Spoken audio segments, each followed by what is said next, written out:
Joe Rogan Podcast. Check it out. The Joe Rogan Experience. Train by day, Joe Rogan Podcast by night, all day. Nice to meet you, man. Hey, thanks a lot, Ben. I appreciate what you do. What you do is a very valuable service because you go so deep on some of these scammers. It's so important because there's so many people that they don't really understand what's going. Like the FTX thing, for example, is the best one because I was so in the dark about this thing. I was like, what is happening? Like, what are they doing? Try to break it down for us. Like, first of all, what is it's a crypto exchange, right? So Yeah, how does that work? So the first question is when you learn about crypto, you're like, it's this magic internet money. Magic. How do you get some of that? How do you get some of that magic Right. internet money? Well, you have to go somewhere to buy it. And so it's a crypto exchange is where you kind of go, you put your fiat on, your dollars or whatever, euros or whatever, and you put it into this crypto exchange. They have a bank and they work with that bank. Then they exchange that money for some type of crypto token. There's a lot of different tokens out there. And Explain tokens, because I don't understand tokens. I know there's crypto and there's tokens. Like, what is the difference between the two? yeah, of them? tokens like is the individual, you can think of currency, right? So it's like the individual. So Bitcoin is, you have Bitcoin. Then you have, it's one of the cryptocurrencies. You have Ethereum. You have Dogecoin. You have SafeMoon. You have FTT, which is what FTX was using as their native token. So a lot of these guys, you'll start a crypto exchange and then you'll launch your own token that people can invest in, sort of like they're investing almost in your crypto exchange. And so that was actually one of the ways that FTX really perpetuated their fraud. I can break it down. How much do you know about the FTX Let's break it situation? down for people that don't know Yeah. about it. So Let's do it. So Okay. FTX was this crypto exchange located out in the Bahamas, which is a great place to put your... why do they do it in the Bahamas? Because it's unregulated.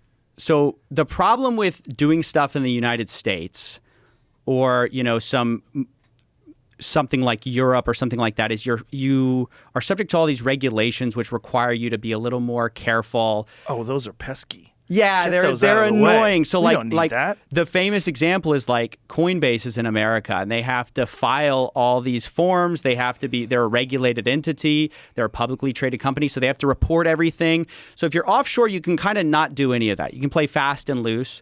And, for some people, they think that's better. They can offer, let's say, like 100x leverage. Like you have $1, I'll let you trade with $100. And that's going to be like one reason you come to my offshore exchange. I can offer you more leverage than the guys who are like, Coinbase or something like that. Right. So FTX launches. Let's start with who Sam Bankman-Fried is. He's kind of at the center of all of this. Sam Bankman-Fried is this guy he's the son of two Harvard lawyers. Then he comes up, prep school. He's kind of like built for success, right? He goes to MIT, goes to Jane Street as this quantitative trader. And then he goes into the crypto space and he launches FTX. He's very young, right? How old is he? I think he is young. I'm not, maybe you can look that up, Jamie. 31. He launches Alameda Research first, which is just like this trading firm, which basically the idea here is we have some ideas, we're going to raise a little bit of money, and we're going to do these trades that are profitable in crypto. So the way he first made his money was he did something where he bought Bitcoin in the U.S. and then he sold it on these Japanese exchanges where it was worth more. So he was arbitraging this difference in prices. And then after he made his money that way, he launches FTX in 2019. And that's a crypto platform where honestly you can make a lot more money than just with a trading firm. So FTX quickly skyrockets in popularity. They bring on people like Tom Brady to promote it. Larry David in the Super Bowl. They kind of get buy-in from all these big sort of names and also reputable people like BlackRock, Sequoia Capital. They all invest in this guy. Kevin O'Leary famously promoted it for like $18 million. They gave him $18 million to promote it? He says he lost it on the platform. He says the $18 million was on FTX or whatever, and he never got $1 out of it. But that was what the deal was for. So they were paying everybody to promote this FTX crypto exchange. And the idea is this is the next big thing, right? and this is where you're going to make money. There was a lot of fear of missing out, or FOMO, in the markets at the time. Everyone thought, oh, cryptos, you have to get in now, right? Because if you get in now, you're going to make some money. And so people invested in FTX thinking that this is going to be a safe platform. This kid is smarter than everyone else. He's the son of Harvard lawyers. We just sort of can't lose. And nobody paid attention to some of the red flags that were going on until ultimately it was too late. It turns out he was pilfering FTX, the customer deposits, and was using it in Alameda Research, which was his trading firm, to try to make extra money. And he lost it. And so this is all because it's unregulated? Like if he was doing this, like Coinbase can't do this. Is that correct? Yeah, Coinbase is much more heavily scrutinized. They actually have to file with the SEC. They have to say what they have, where they're putting their money. They're subject to more regulation about like how they take care of customer deposits. One of the big things with FTX was they told people, hey, you put your money with us, we're not going to touch it. We're not going to move it. That's what FTX said in their terms of service. So one of the really big problems was they actually weren't doing that, but nobody knew because nobody had a look at their books. Like it was very opaque. Nobody knew what was going on behind the scenes. So even though they said like, we're not going to touch your money, as soon as you deposited Bitcoin, I mean, I talked to some of the insiders at Alameda. They said they had this backdoor system to where they could see you, Joe, deposit a Bitcoin on FTX. They could grab that Bitcoin and start trading with it immediately. Wow. Even though they were never supposed to be able to touch your money, obviously. That was the whole point. It's like, you deposit with us, we're not going to do anything with your money. It's your money. It's like a deposit. Like it's almost like a bank. Like you deposit with a bank. Your bank isn't supposed to go ahead and take your money and go start trading with it, unless obviously we have FDIC insurance, stuff like that. But like they didn't have that. They just take your money, go trade with it, and that's where the disaster started. I really enjoyed you catching him on Twitter Spaces. I really enjoyed that. I listened to that whole thing because before that you have this guy who's this, whiz kid. Who you listen to him talk, he has an answer for everything. He's so articulate. He's so knowledgeable. Like I listened to previous interviews before he got busted. And then when you have him on, there's a lot of, I wasn't aware. I'm not sure. I'm not aware of that. I don't know. There was all this hemming and hawing and a lot of ums and ahs and you just kept on him. It was amazing that first of all, it was amazing that he felt like he could do something like that. Like, why would he publicly communicate? This is why it's so interesting to me to look at fraud. Like, this is why it fascinates me, as well as I think it's an important thing to expose. But like, I'm interested in the characters who perpetuate fraud because they're such interesting psychological case studies. Sam Bankman-Fried, you could probably write a whole book about the fact that this guy, he got away with lying so long and perpetuating this image of himself as this generous billionaire. He's sort of the next Warren Buffett, that when everything goes wrong, he thinks he can reestablish control because he's so smart. He is such a good liar that he's like, I can just lie my way out of it. So I think that's why he ultimately talked. His idea was, if I lied my way into it, I can sort of lie my way out of it. And this is what he did. So prior to this, I'd interviewed him twice before, and I had kind of gotten hamstrung with he's just so good at dodging stuff. Did you interview him before the scandal? No, not before the scandal. So it's like as it was going down. As it was going down, he goes on all these Twitter Spaces. He doesn't want to. He's doing interviews with everybody. I ask him, and he doesn't want to talk to me. So, but he's going on these Twitter Spaces. So I was tracking when he'd go on a Twitter Space, and I would contact the people ahead of time and said, hey, at the end when you're like ready for this thing to go down, because I know as soon as I get on, it's going to end pretty quickly after. I said, let me on, let me ask him some real hard questions. Because all these guys are like, Sam, we appreciate your transparency. All these kind of kissing up a little bit.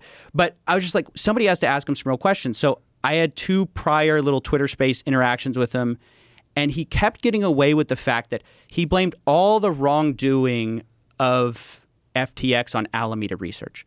And he said, I don't control Alameda Research. Even though he was the owner, he's no longer the CEO as of 2020. He hands it to this, a girl he actually had a relationship with, Caroline Ellison, right?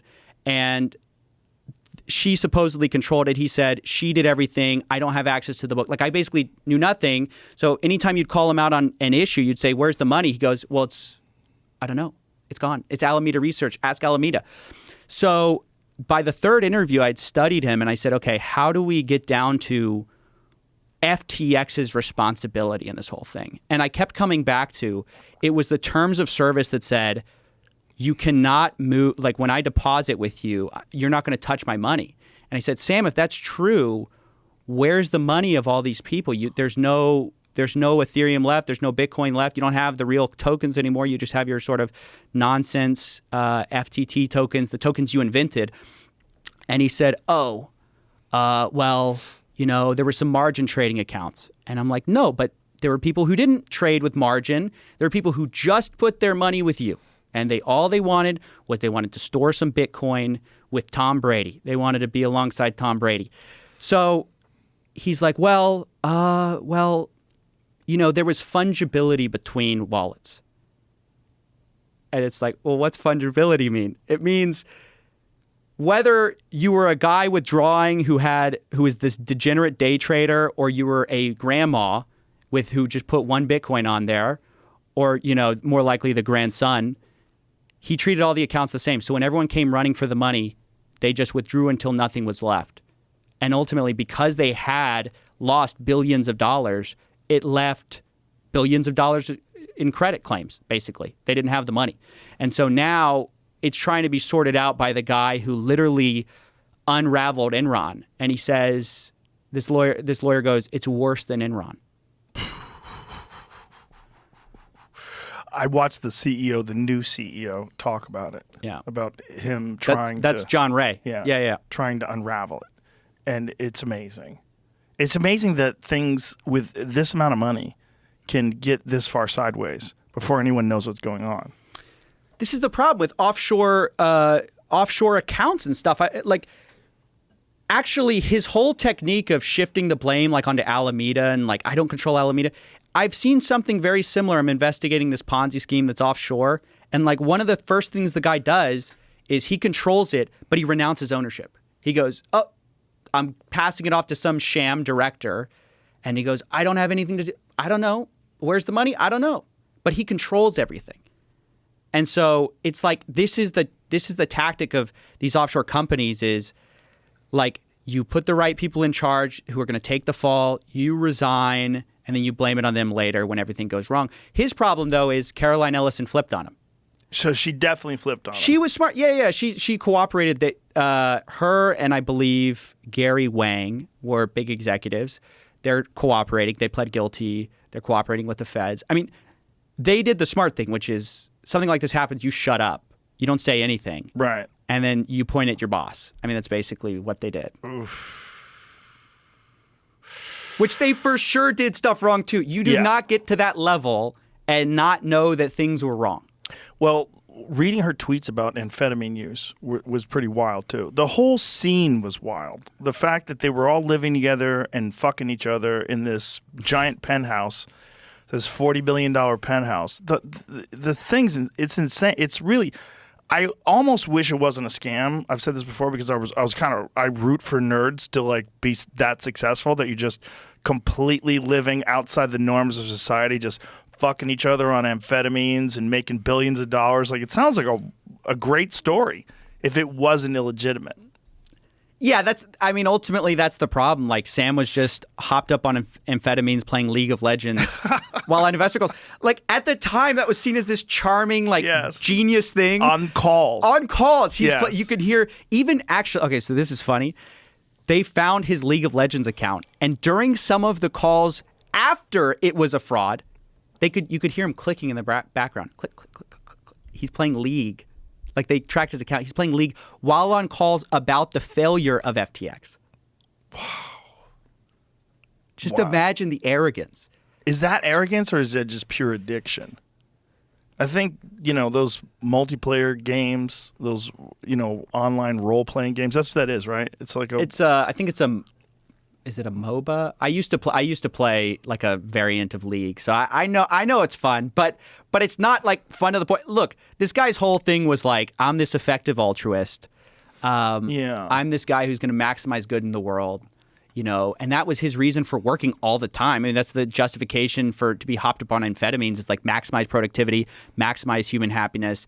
You can't do that and then say, oops, I played a little too much of my video games and lost billions of dollars. Like, this doesn't fly. Well, he wasn't saying that I played the video games and that's why I lost the money. But after the fact, he's like, still playing video games, and you're like, can you have the decency to get off the video game and talk to people? So bizarre.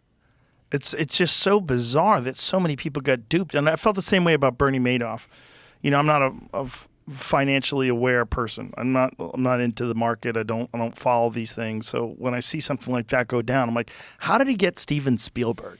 How does someone like a Bernie Madoff or Sam Bankman-Fried, how does he get these people to do this? And in the FTX case, how much of it was getting celebrities to endorse the platform? It's huge. This is what I wanted to say. Like, the more I study this stuff, and you start to have repeat occurrences, like I just cover stuff all the time, and you see echoes of the same thing. I just had somebody just a couple of days ago, I was interviewing for this news scheme we're looking at, and he said, I never understood how Bernie Madoff got people because it seems so preposterous. And then I fell for something very similar. And what I notice with all of these things, the thread is you believe, it's kind of too good to be true, but the social proof is overwhelming. And it overwhelms your kind of like alarm bells. So the social proof is a combination of things. So first of all, it's this guy who drives a Toyota. So you go like, well, why does he need to scam me if he's driving a Toyota, right? Then it's like, which Sam Bankman-Fried did. Then it's like, okay, Tom Brady backs him. Well, Tom Brady's got to have some guys who are looking into this. And then it's like, well, BlackRock backed him. Well, BlackRock definitely has some guys who looked into it. Right. It's Sequoia Capital. They said he was... might be one of the first like trillionaires or whatever. Like he's such a great entrepreneur. They think he's such a genius. It might have been one of the A1Z guys, or I'm blanking on the name right now. But A1Z? What is that? No. I'm sorry. I'm blanking on. It's this famous. I'm gonna remember it right after I get out of here. It's one of the famous investment funds. They invested in a bunch of NFT projects. Mark Andreessen, I think, is the guy who runs it.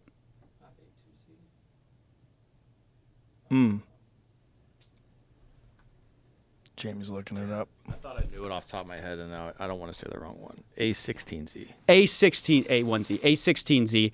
It was one of those, Sequoia or A16Z. One of them wrote this glowing review of Sam, basically saying he's going to be one of the first trillionaires.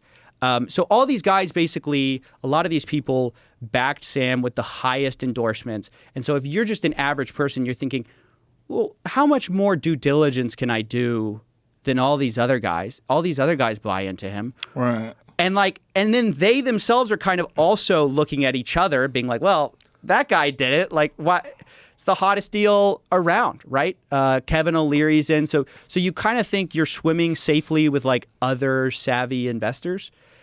And that's what ultimately gets you to buy in. Bernie Madoff is very similar. I mean, he was, really well regarded in Wall Street. So when people invested with him, they knew the returns were insane, but it wasn't like he was some random fly-by-night guy. He was well respected in the Wall Street space. People thought he might take over the SEC after the current person had stepped down. They thought he was going to take it over. Whoa. He's one of the leaders at the NASDAQ. I mean, he was one of the go-to guys. And so you thought, well, I invest with Bernie, I can't lose. It's almost, betting on the house. The house always wins, right?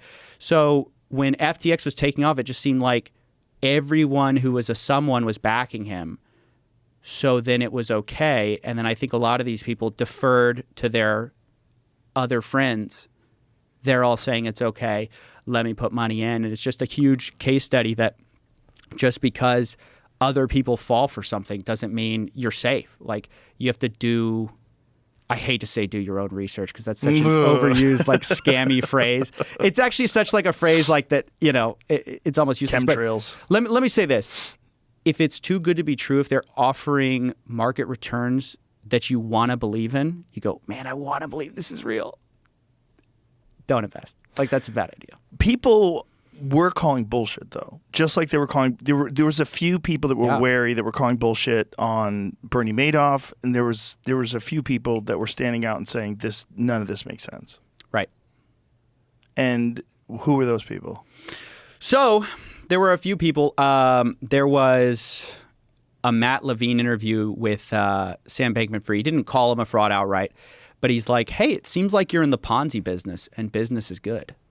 Whoa. And what did he say to that? He's like, well, like think of it like a box.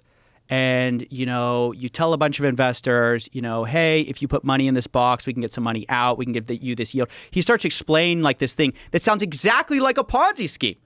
And so ultimately, Matt Levine's like, yeah, this doesn't really make a lot of sense. But again, it stopped short of this is a fraud because, no one knew. There's a bunch of backing. So I made a video at the time being like, this crypto CEO just describes a Ponzi scheme. And that video has aged so well because it's like people are like, oh, it was all true. But people were outright calling it a fraud. Like Mark Cohodes, he's a famous short seller. He was calling that a fraud early. I have a buddy of mine. He goes by Dirty Bubble Media on Twitter. He's like one of the Anon Twitter accounts. He was calling it a fraud. There were things that were coming out like questions about, okay, they say they have all this money. Where on chain is it? So like the blockchain, everything's publicly, you can see it, right? It's all at some address. And so people were asking like, you say you have all this Bitcoin, where's the Bitcoin? You say you have all this Ethereum, where's the Ethereum? And why is so much of your balance sheet made up of your own tokens? It's a big question. So one of the things that FTX had done, and a lot of companies were doing at the time, but FTX was sort of the worst offender, is let's say I give you a loan, Joe. So an unsecured loan would be I give you $1 million and I don't ask for anything. So if you default on that loan, I'm out $1 million. Another way is I ask for, okay, I'll take some equity in the studio if something goes wrong, right? So I cover my butt if you default on it. Now, this is what was going on in crypto. They're called collateralized loans. But what FTX was doing was they were saying, hey, like we'll take $1 million from you, but instead of giving you collateral like dollars or like some asset, we'll give you FTT tokens, which is their own invented coin. And that should have value if anything goes wrong. And people were accepting that as value. But the problem is when at the exact moment FTX can't pay you back is the exact moment that FTT becomes worthless. So you think you have all this collateral, you think you have this backstop because on the books it's worth, X dollars. Let's say it's like worth $5 a coin. But what you're not realizing is the real risk is when FTX can't pay you back, they probably can't pay anyone back. Everyone loses confidence. Everyone sells their FTT tokens. No one wants to buy it. It's worth nothing. So how did this all fall apart? Great question. So it's really interesting because it was like a battle between FTX and one of their competitors, Binance. So the owner of Binance is, I think it's Changpeng Zhao. He goes by CZ on Twitter. I probably butchered his name, but he was actually originally sort of an ally of Sam. So he invested in FTX early on, put $100 million in, and eventually got paid out like $2 billion. Whoa. Yeah. Some of it was in this FTT token, though. So they have a bunch of FTT, right? And so it's like November was when all this stuff went down. And a report comes out from CoinDesk where it shows FTX's balance sheet. It shows actually what tokens they have. For one of the first times, it was kind of really, everyone got to look at it all at once in one place. And people notice, like, wait a second. A lot of their assets are just their own tokens. Like they had a Serum token, which they control most of, FTT. So it looks like, if you just look at their assets, it looks like they're covering their liabilities. They owe customers $10 billion. Looks like they have $10 billion. But like most of this $10 billion is just their own tokens. So CZ takes this opportunity to kind of spread some, sort of information about that. He says, hey, we're actually going to sell most of our FTT that we got from that deal. And we're going to sell it. We don't know what's going on there. And all of a sudden it starts this firestorm because people are like, there was already all this worry in the past. That summer, there had been a bunch of companies that collapsed and people had never thought FTX. It was kind of the first time anyone thought FTX could maybe not have the money. So CZ says, hey, maybe they don't have the money. I don't know, whatever. I'm just going to sell like $2 billion worth. But he knew what he was doing. Oh, for sure. He's a shark. He's a shark. He knows what he's doing. What was the conflict between the two of them that led him to do that? The conflict was, it's a great question. The conflict was ultimately that Sam was trying to get some regulations passed, and he knew all the crypto people were trying to control regulations to favor their individual business situation. And so CZ felt like he was being cut out in Washington. And I think there was like a tweet from Sam saying like, oh, like I'll see you the next time you're in Washington or something like that. But like it was kind of a dig because he knows CZ can't go to Washington. Like he'd be afraid of being indicted, or I don't really understand why he can't go, but he can't go to America. So Sam was meeting with regulators. CZ felt cut out, like he was basically going to get a bad deal with regulators. They were all Sam was working really closely with regulators to try to get regulations passed. And CZ felt like he was cut out. So that stirred up this like battle between them. And ultimately, Sam goes, oh, you won like our battle. And people were like, is it a battle when you lose billions of dollars of customer money? Like, well, how can you view this as a battle? Like, but he viewed it as like we're sparring partners, like, and you won this round or you won the war. Because he thinks this is going to go on forever. Initially, he thought he was going to be able to figure out a way to pull all the company's assets together and I think make everybody sound and repay everyone and go back to making money again. I don't think he thought he would repay everyone, but everyone thought like, oh, we'll just enter Chapter 11 bankruptcy. We'll restructure the company. We'll reopen. We'll just turn all the debt into new FTT tokens and pay everybody out. Oh, that's what he thought? He's on amphetamines, right? So he can't be thinking totally clearly and probably overly confident. Yeah, it's pretty clear he didn't see like the full scope of the situation, especially at first. It seemed like he thought, he was like saying FTX US was fine.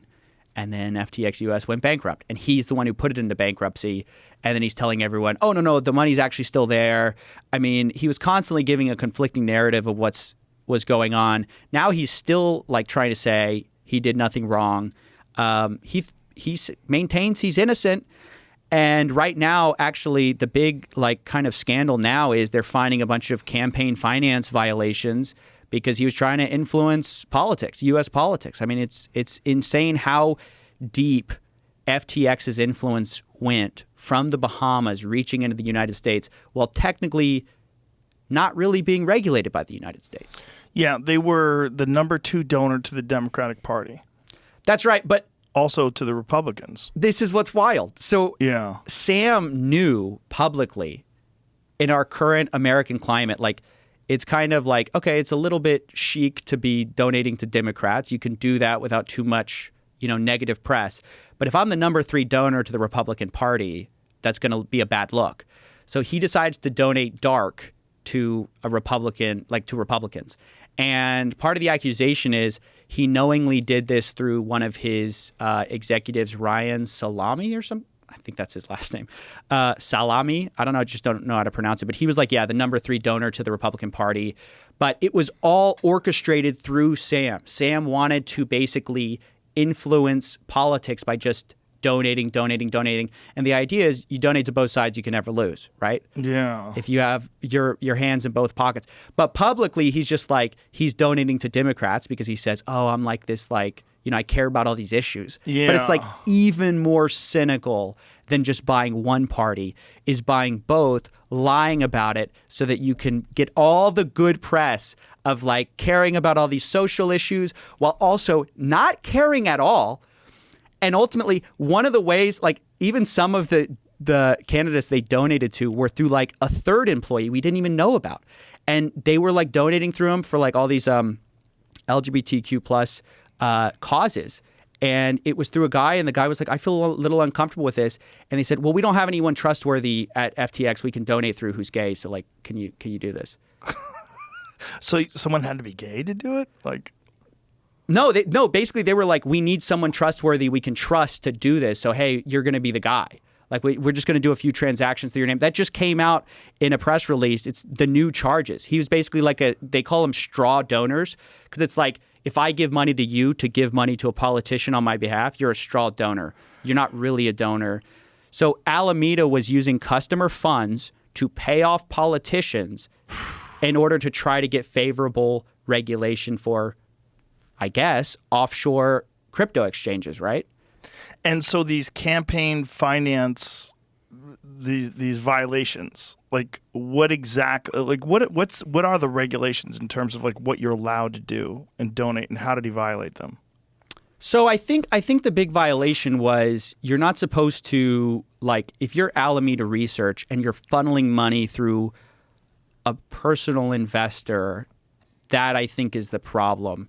They're actually campaign finance laws I've heard are pretty weak. I forget the name of the law, but it was passed in like the early 2000s, 2010s maybe, where it actually became very easy to donate dark, where it's like you can donate through super PACs, political action committees, and you can donate as much as you want, and you don't have to be, your name has to appear nowhere.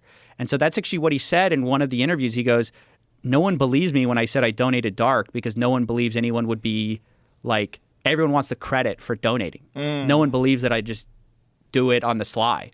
And that's ultimately what he was doing. But it also looks like he was donating through some of his executives. And I mean, the whole thing was shady all the way down. Like the person's not named in the report who was donating to Democrats. We know the one donating to Republicans was Ryan Salami. But that person eventually said, well, hey, can we restructure all this money that went through me like a loan so that we can, say that I took a loan out and I was donating so we didn't violate any laws. They never ended up doing that. But like, it was very clear the internal conversations were they knew they were committing fraud. They knew they were doing things wrong. And this idea was, well, no one's going to catch us, right? Nobody's ultimately going to find out what we're doing here. How many more of these are out there in the world? As big as FTX, we don't know. I mean, there's only a few that are bigger. Like there's Binance, very opaque company. We don't exactly know. And what has happened to Binance since FTX went down? Because it seems like they received additional scrutiny, right? Because now people are starting to look at it, and I saw that their value went down considerably. Yeah, Elizabeth Warren wrote a letter to them. They're being looked at much more closely. I mean, ultimately, all of these things are so opaque in the sense that you can know their assets. So it's like a big thing recently in crypto. They'll say, hey, we're going to show you proof of reserves. What does that mean? They mean we'll show you on-chain all our assets. You can check yourself. Like, I have $1 billion in USDC. Well, that's great. But it doesn't matter if I have $1 billion in crypto, Bitcoin, whatever, if I owe $2 billion. Right. That's what ultimately matters is how much do you have on deposits that you owe out? And so with Binance, we don't really know. The only one we have a little bit more of a look into is Coinbase. It seems like they're, legitimate. But so much of the problem with crypto is we don't know how much of this stuff is money laundering. We don't know how much of this stuff is like outright the proceeds of criminals. I mean, we know that these criminals do launder their money through a lot of these crypto exchanges, through mixers. It's just sort of this big mess right now, and we're waiting for regulators to figure it out. Finally, regulators have stepped on the scene, but right now it's just this kind of wild, wild west of you're just having to trust these shady offshore entities that they're telling the truth. Binance says they're fine. They show proof of reserves, but what are their liabilities? It's hard to know. So people really just take you at face value, and they have to trust that, like, oh, other people are invested, so I guess I'll jump in too. And that's why the celebrities are important. And that's why it's a huge part of it. The connection to BlackRock is important. Huge part. Yes, because they're the legitimacy that says, hey, I too am safe because Tom Brady's got his money there. So I can put my money So there. the lure is like how Bitcoin used to be worth very little, and then one time it was with the high of Bitcoin, it was like 70,000 or something like that. 60 plus, yeah. So that's the lure. The lure is you buy in for pennies, and one day you're insanely rich. I'm sure you know about that one guy who lost a hard drive and who's paying people to go through a landfill to try to find his hard drive because there's billions of dollars worth of Bitcoin on that hard drive. Yeah, people lose their crypto keys all the time. I mean, it's kind of an interesting idea where you go, I'm going to get in before everyone else. But a lot of people found out about crypto the same time the mainstream media, everyone else did. So by the time they're actually investing, it's too late. It's too late. I think the most fair case you could make about crypto is sometimes national currencies aren't a great idea and you want an alternative. So like look at the Turkish lira, right? The inflation rate, I think, is like 75% or something like that. Like it's an unimaginable, it's just out of control inflation. And if you hold on to your Turkish lira, you're in for a bad time because every day it's getting less valuable. So the question is, what do you do if you're in that country making money? If you want to store your money somewhere else, how do you store it? So there's this idea of like these alternative currencies that are kind of interesting. And then there's some arguments that like, hey, if you're someone like me, I have 2 employees and both of them are overseas. Like one of them's in London, one of them's in Ukraine. And so for me, I have to pay them and, I have to do this wire transfer and it's kind of expensive to do these, like you pay all these fees for wire transfers. So the idea is like, okay, well, if you have crypto, those wire fees can go down. And instead of taking, maybe a day or something, it'll take like 5 minutes or 3 minutes. So I don't want to give off the idea that like there's nothing here. But the problem is that with the lack of regulation and the ability to send peer-to-peer, which means like you and I can just send money to each other directly, no middleman, there's also a really huge opportunity for fraud, scams, and basically like, shell games where you're hiding the money. Yeah. You're saying, oh, invest in this. This is going to become valuable later, but you actually own a bunch of that token. Then you sell it off and then the price plummets. So you thought you had a bunch of money, but actually it's worth nothing. Like there's all these new scams that have emerged as a result of people getting interested in this idea of an alternative money system. Especially in our modern age, it seems like you can understand where they're coming from, the average person. They're like, look, I've been screwed by the banks. Every time the government's printing a bunch of money, where do I go? Right? You can understand the appeal, but it's just like you went from the arms of one huckster to another. Like it's almost to something worse. There are reasons that our banks have a bunch of anti-money laundering laws. There's a reason that they have all sorts of finance laws. It's not for their safety, it's for your safety. It's like they need to, fight. Like one of the best ways to fight crime is at their wallets, like take away their banking. And crypto has just really revitalized that because, now if you're some criminal, laundering money has just never been easier. Instead of taking $100,000 across the border or wiring it where it can get held up by a bank, now I can just send you $100K. It's going to take me 5 minutes. So that's why when people like kidnap people's data and things along those lines, they like to get paid through crypto. Ransomware, yes. Yeah. Yes, 100%. Because before it was like, okay, you need to use like Western Union or sort of one of these these places where you can kind of send money without too much scrutiny. But even Western Union has been they've been getting kind of pinched a little bit, like, hey, you guys got to stop allowing all of this. But in crypto, because there's no middleman, because there's no one who controls like Bitcoin, like no one can say like no to a transaction. Now it's like there's nothing to stop you from sending that money, and then you can take that money and you can send it to what's called a mixer, which is this like fancy language for a way to like anonymize your transaction. Like you put $100,000 into this little mixer, and then it sends $100,000 out later, and nobody knows where that money came from. What is a mixer? How does that work? It's interesting. So the most famous example is Tornado Cash. They've recently been shut down, but the idea the idea of putting your money into Tornado Cash. Yeah, it's wild. Is there a better analogy for losing your house?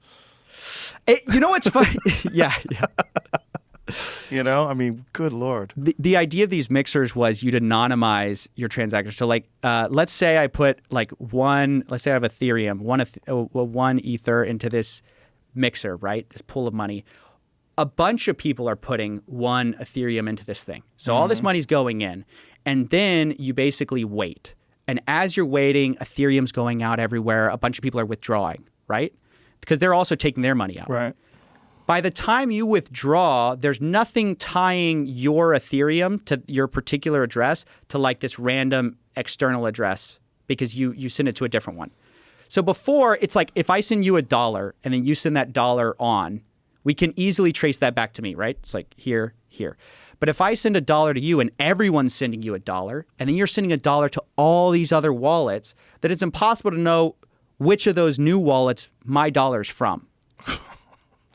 It's like it's crazy. It's a crazy idea that these basically nerds in cryptography thought of, which is it's brilliant. I mean, it is brilliant because it is basically it's almost impossible to trace. But ultimately, the outcome of that is like, yeah, I encrypt all your data. Joe, send me. I know you're this successful podcaster. I want you to send me $10 million, or your data's lost forever. And you're like, call the police, and you go, hey, track this guy, and they're like, to what? To a Bitcoin wallet? To Ethereum wallet? What are we tracking here? And then it goes to some mixer somewhere, and then we don't know where it goes after that. So when Sam Bankman-Fried was working with regulators, when he was trying to impose regulations or encourage regulations, how could that have benefited him as opposed to Binance? Like what could they have possibly done to make it easier or more profitable for him? Mm-hmm. Like, why would he do that? I'm not as familiar with the regulation side of things. People were talking about that a lot. What I know is everyone's always interested in pulling up the ladder after them and like building the kind of the rule book around like, hey, like if you're from this certain jurisdiction that we're a part of, you're fine. If you're not, like if you're from this one, you're not okay. Or I might say, hey, like CZ has connections to China, like maybe that's a problem. Or CZ has connections to here, maybe that's a big deal. But I'm from the Bahamas and I'm American, so that might be fine. I mean, everyone's always interested in the regulations benefiting them. The challenge now, though, is, you know, a lot of people had backed that bill, and now that it was all a fraud, or the guy who basically pushed it was a fraud, now they're like trying to retool it, and it's like sort of what's left after the guy who kind of was spearheading this bill like was a fraud. It's kind of tough. I was actually randomly, like, some senator's office reached out to me, and they're like, what do you think about this? And I was like, I don't know, man. You guys have to, this is y'all's thing to figure out. Ultimately, y'all have to, my feeling is offshore entities should not be, they're not subject to our rules. How can you allow offshore, like, yeah, I don't know. It's very strange. And these offshore entities were also using like U.S. branches. Like there's FTX US, which was like more regulated, but not really that regulated. It's a strange time, man, to be covering crypto, because I tried to tell people for years that this scam problem, this fraud problem, was going to undo sort of everything. Like if you don't root out the scams, you don't find ways to solve that, this is never going to work, because if the money system has to be safe. Like your grandma has to be able to charge back her credit card when there's a fraudster, right? Like, or this whole thing doesn't work. You can't rely on people being technically savvy in order to, make something work. If it's going to go to the public, you have to solve all these issues. And unfortunately, we saw crypto kind of go mainstream before they had really taken that. I mean, maybe some of them were taking it seriously, but not enough. So if FTX didn't encourage regulation and CZ didn't get upset at that and sell off all his tokens, would they be still solvent today or still in operation today? Would they not crash, or was this inevitable? It was inevitable. So something to understand. FTX was insolvent long before it was realized that they were insolvent. Right? So that's the issue. Was FTX's problem was not CZ. Ultimately, he's kind of the guy who like pushed over the house made on sticks or something. Like it was never, the problem was the foundation was wrong from the beginning. If you don't have enough deposits to cover withdrawals, you just don't have the money, right? Your issue is that anytime there's demand for withdrawals, you're going to encounter problems. So it was going to be inevitable anytime any story broke that showed that maybe they're not as healthy as they should be. There would have been a run on the banks and people would have found out. It's just like, when are they going to find out? It just, he happened to be the final straw, if that makes sense. So someone would have figured it out, and someone would have started dumping their coin. Yeah, people already, I mean, even leading up, like CZ gets a lot of the credit for it, but like already, like a day before myself, they kind of shut down, myself and some other people were saying, like, we think they're insolvent because we had taken a look at their numbers and we said, there's no way they have the money for this. They don't have the tokens. So we were warning people, hey, this is probably insolvent, get your money out. But CZ ultimately was the big, like, he was the most notorious and like well-respected person in the space to where people thought, okay, well, if he's saying it, you know, he's a guy who only says positive things about crypto because he's a crypto executive.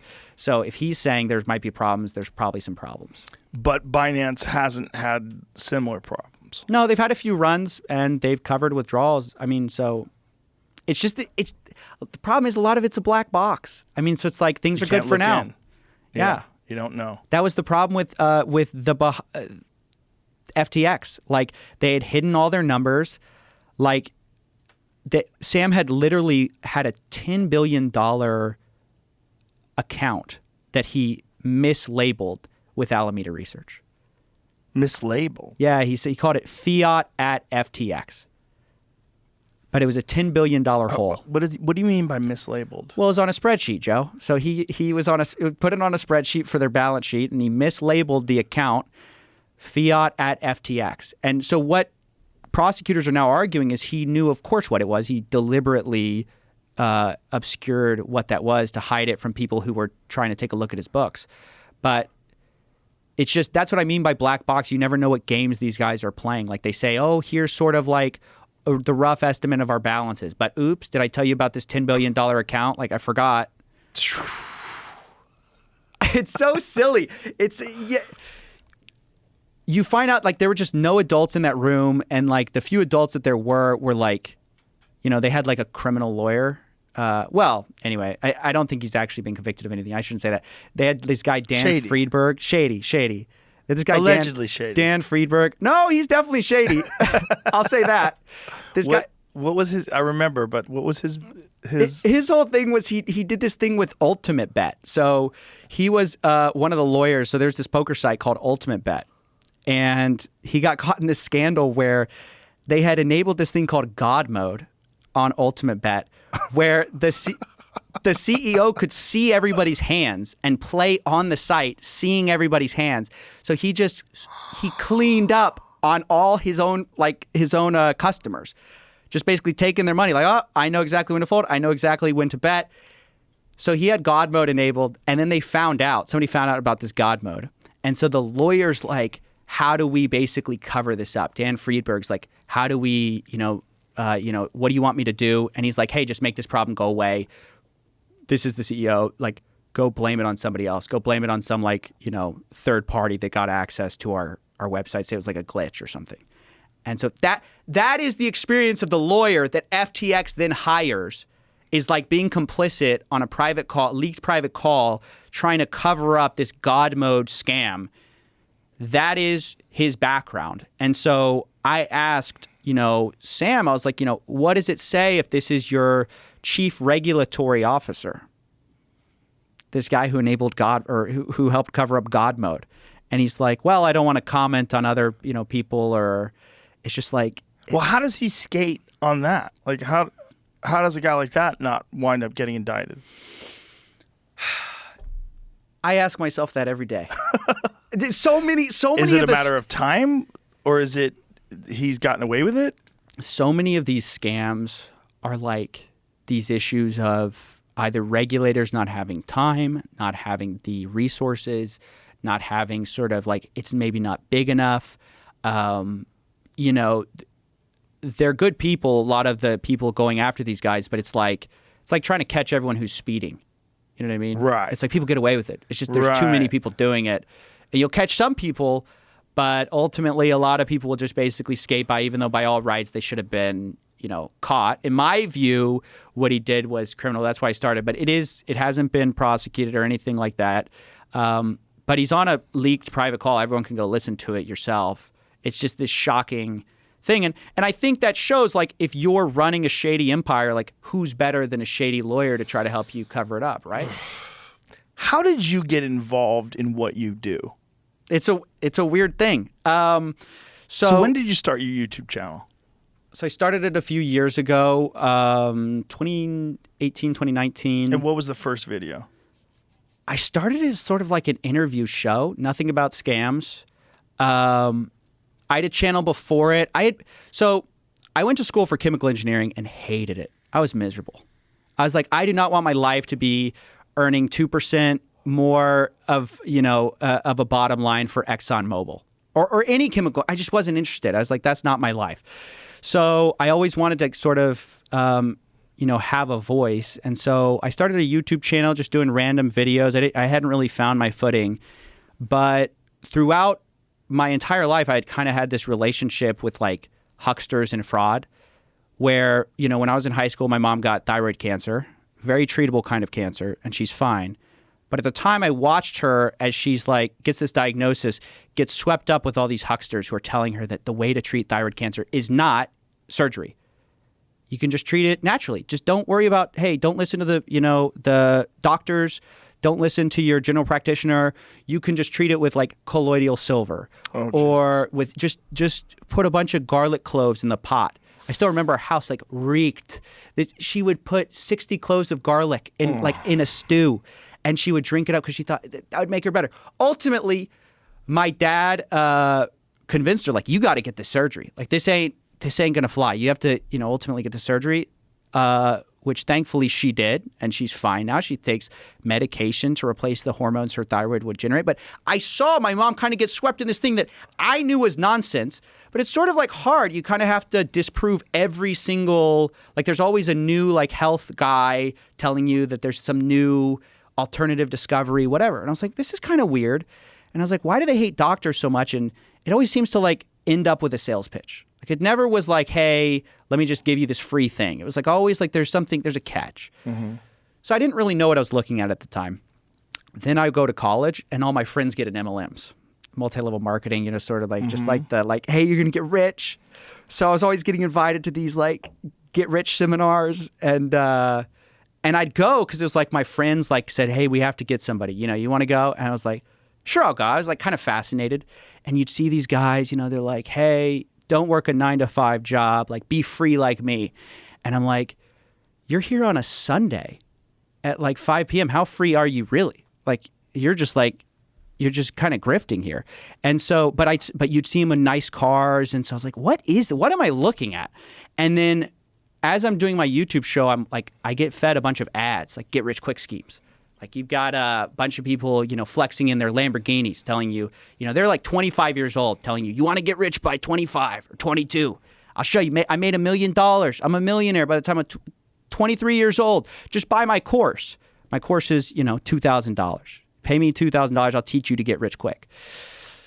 So I saw all this and my experiences up to that point, it kind of led me to like, I want to say something, but why is nobody saying anything? It just seemed like there was this, these people pitching this stuff and nobody was talking about it. So I made this random video just basically screaming about, all these scammers online.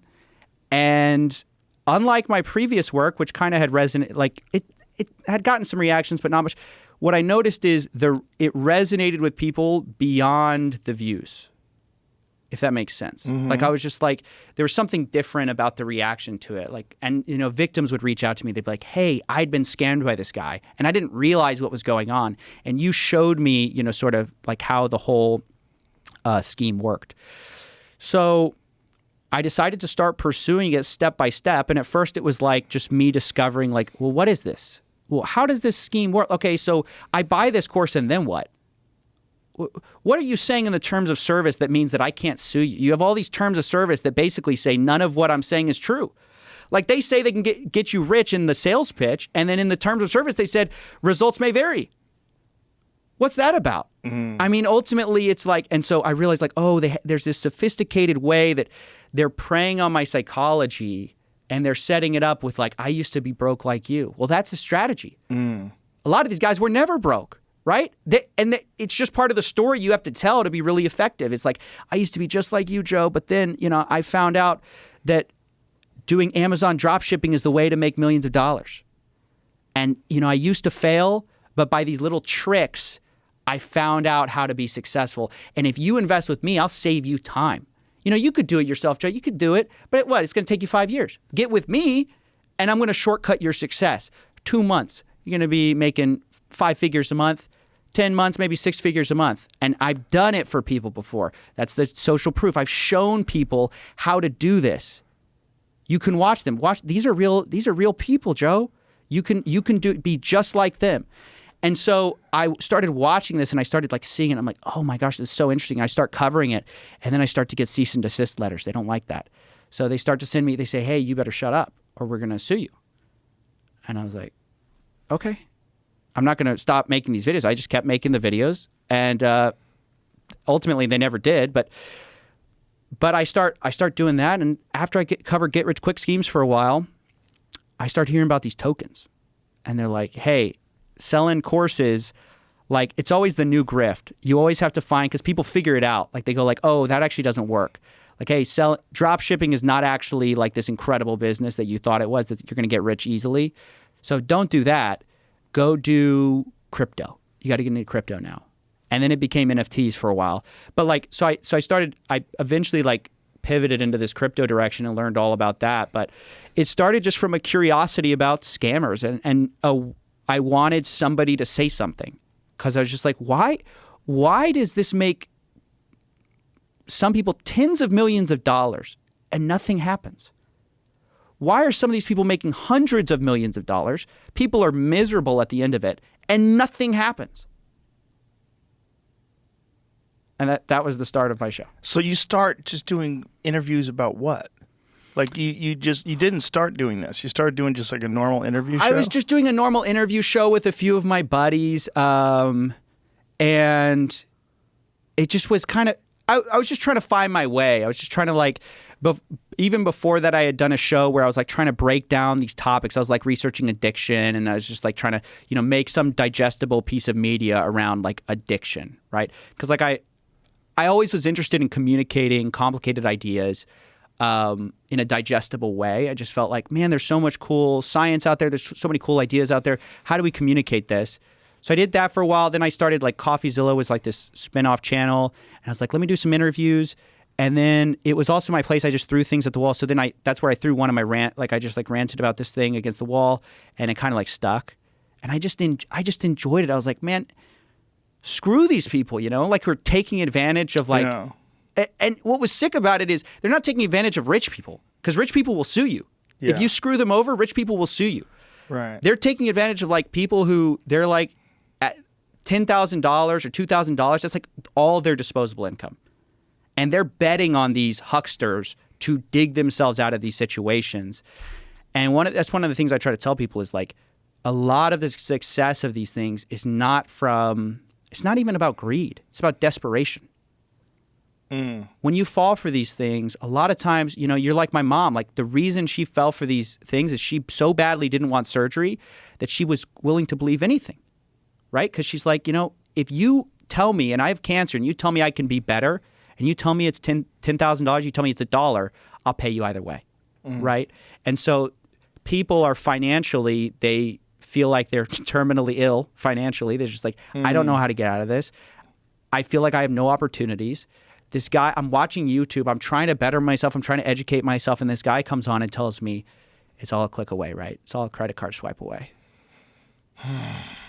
What has been the reaction? Like, what has been the most visceral or violent reaction to what you've done and exposed? I think the biggest story we probably ever broken was either the FTX stuff, but that was already kind of going on. It was probably the Logan Paul story. The Crypto Zoo saga.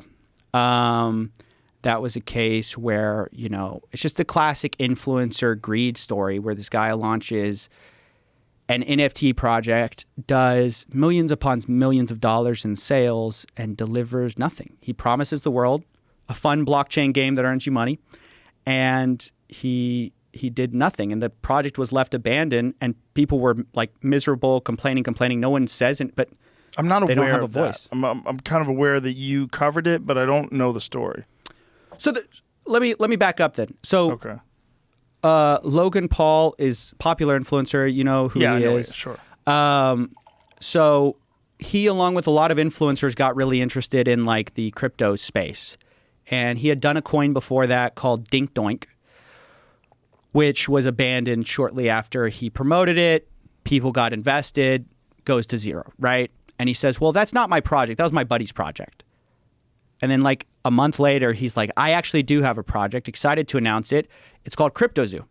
It's a fun game. They called it a fun game that earns you money. Basically, the idea is they're going to sell you these two things. Eggs is NFT, and then there's a coin aspect to it called Zoo tokens, okay?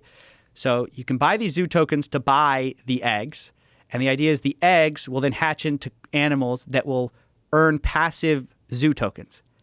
So you can buy eggs with Zoo tokens, and then the eggs will passively earn you Zoo tokens. Does that make sense? No. Well, don't worry. You're kind of actually caught up.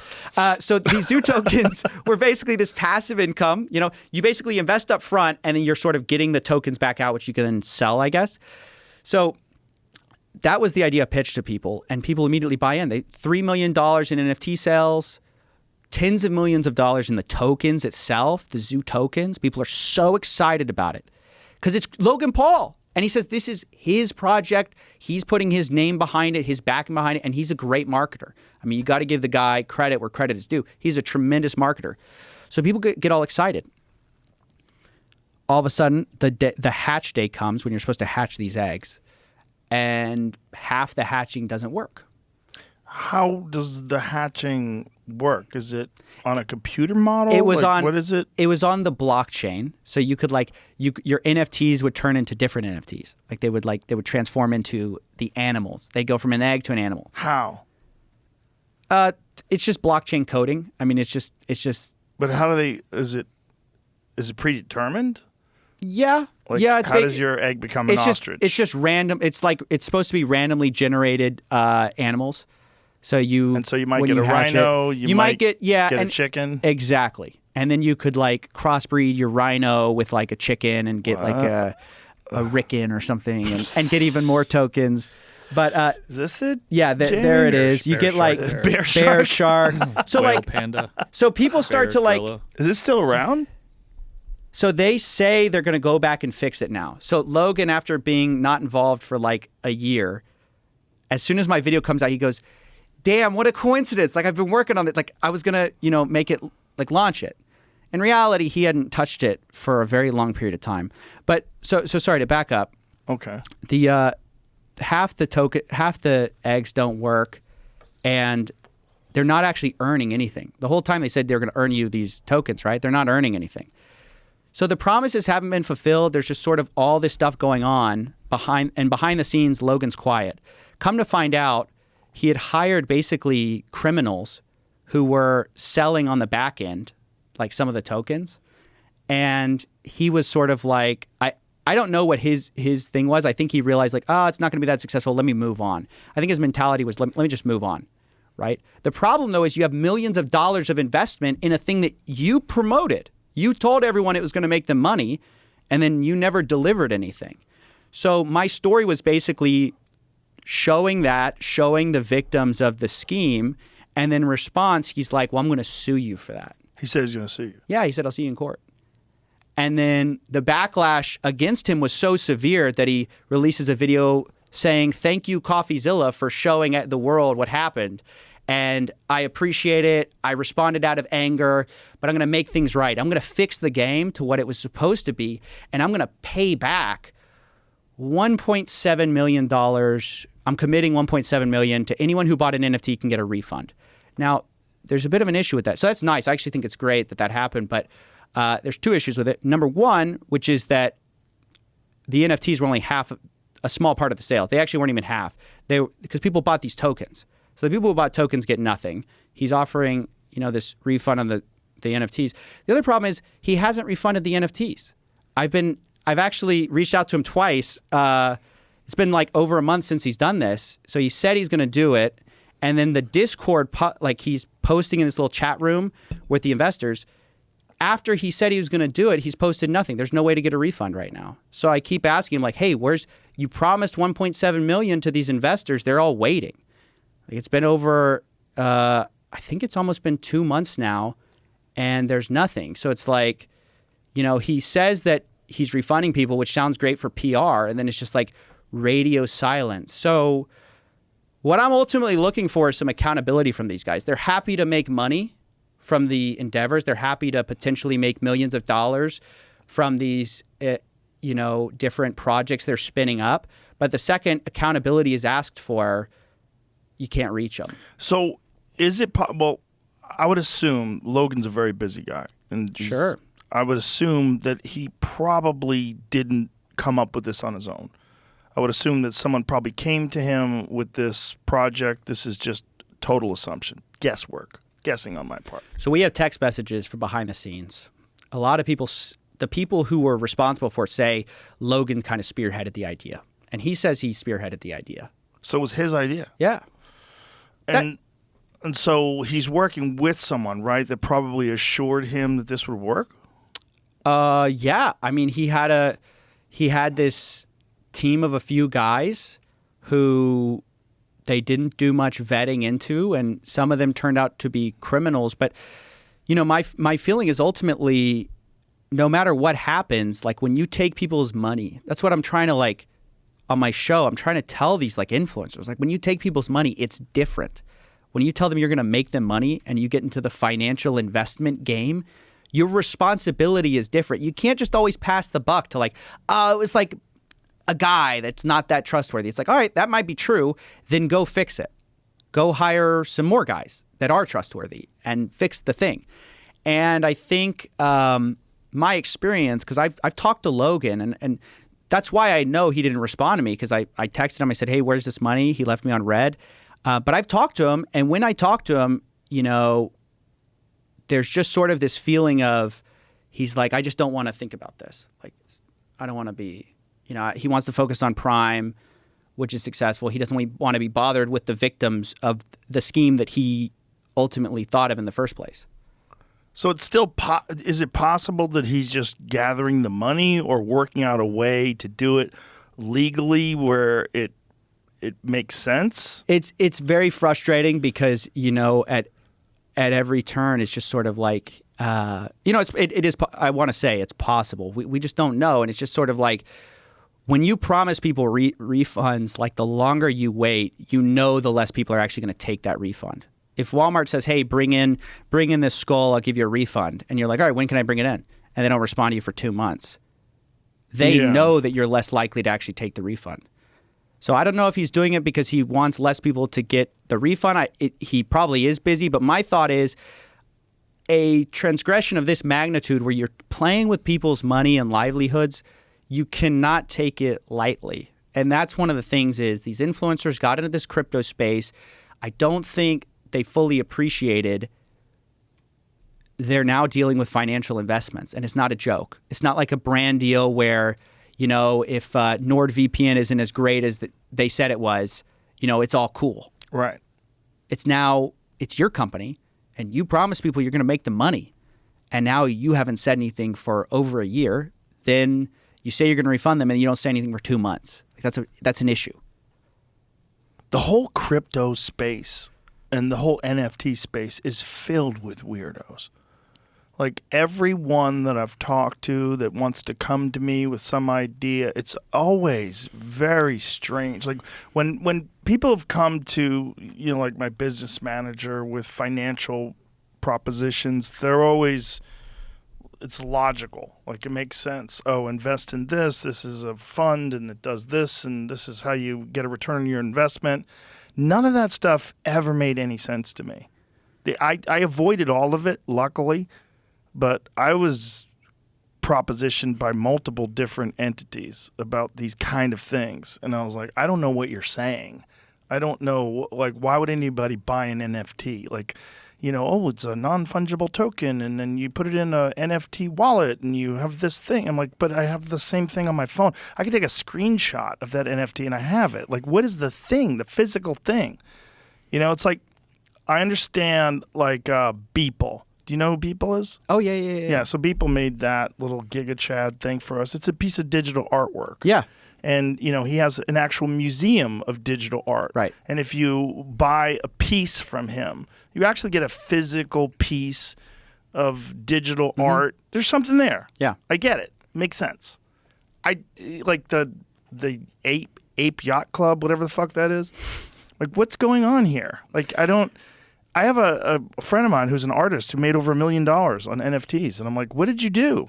And like, he talks to me for 10 minutes, and I'm like, I don't even know what the fuck you just said. Yep. So let me start by saying, I work with a super talented digital artist. So he does a lot of my set stuff.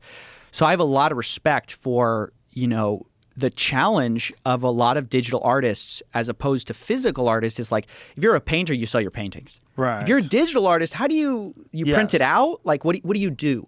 So NFTs were sort of, originally it was like, this is for artists. Like, this is a way for a digital artist now to legitimately sell scarcity in their work, which previously they had no way of doing. You still can take a screenshot, but you don't own the NFT that like sort of the digital artist has sort of provisioned, like this is the thing that matters. So I have a lot of like in that way, in that one way, I get it. I get why people wanted it to be, to become the next big thing. The problem is it was quickly taken over as an investment vehicle. Now it's like everybody's an art dealer, and now everybody's an art expert, and now we're trying to make a buck, right? And that anytime you get art involved with money, things get weird. But especially when you get art involved with quick flips and returns, and now we're going to all make money from this. That's when things get really weird. So like, I feel bad sort of for digital artists, legitimate digital artists who really do legitimate NFT work. I don't think there's anything wrong with selling your work as a digital artist. Like, what do you expect them to do? Not everybody can go work for like some random YouTuber. Like, people have to earn a living. They do legitimate work and good work. But the problem is when greed gets involved, when people get involved basically promising, money. In the case of the Bored Ape Yacht Club, it's sort of like what their idea was, we'll start like almost like a country club where the NFT is the pass for the country club. And like you can go chat with the like holders of this Bored Ape Yacht Club. And I guess the idea is like, because it's expensive, then you get in the room with, people with money. But I found that whole thing weird because of the like, Jimmy Fallon's getting involved and then all these like mainstream celebrities, start promoting this thing. And it's like, this is a little, why is everyone doing it? And then you come to find out that a lot of them had their Bored Apes bought by this company called MoonPay, who is trying to like, use the celebrity's likeness to push that out. And it's just like, this is a strange, what's actually going on here? Is it just about the art? It doesn't actually appear to be. I just don't understand how it worked. I don't understand how anybody looked at it and went, this is logical. I'm going to buy that. So think about it this way, though. So I'm sure you played a bunch of games, video games, right? Have you ever played a video game where like they have like in-game, skins and like different like outfits? Sure. So tons of businesses have been built. Like the entire free-to-play model of Fortnite. Fortnite makes millions and millions and millions of dollars. Their whole model is built on skins and like different like in-game purchasable items. Right. You don't actually own anything. Ultimately, it just lives and dies with your computer. NFTs are sort of like, I guess the idea with NFT gaming or whatever is like, well, you would actually own it. Like the game couldn't take it away from you. You'd have some piece of art that you'd have some ownership of that would matter. Again, I think the challenge is just like, where greed and like marketers get involved, they just sort of like ruin everything with scams and fraud to where it's very tempting. And I get the temptation to just throw everything out and go, it's all just a fraud, right? Because you see so much of it, and so much of it is just like kind of people trying to scam you basically for, and use especially celebrity likenesses to scam people. Yeah, the celebrity part is a big key in all this, right? It's a huge part. This is how we get legitimacy for products now. It's like sort of like endorsements. It's like you got to find a guy to do it. So ultimately, like, and the AI stuff's scary because ultimately you'll get the AI deep faking you into, Yeah, there's one of me. There's one of me and Andrew Huberman selling some supplement that's not real. Right. Yeah. Alpha. I don't know if the supplement's real, but I Yeah. know that the commercial's certainly not real. Yeah, they deep faked you, and I think it went viral on Twitter for a bit. I Well, saw everybody it. knew it was a deep fake, luckily. And It wasn't quite good enough. yeah, and then, we tried to figure out who's doing it, and you just run into a bunch of shells. It's like very difficult I'll to tell you figure out. offline who's doing it. Okay. I know. I looked into it because I was curious. I was okay. curious. And, that same person had put out a lot of ads about like Kim Kardashian. They had deep fake of Kim. They had a deep fake of, they had one of you saying that so they have one of you saying like, this product's great, go buy it. And then there's another one where you were complaining that Andrew Tate launched it and you thought you were sort of like Andrew Tate's going after my brand.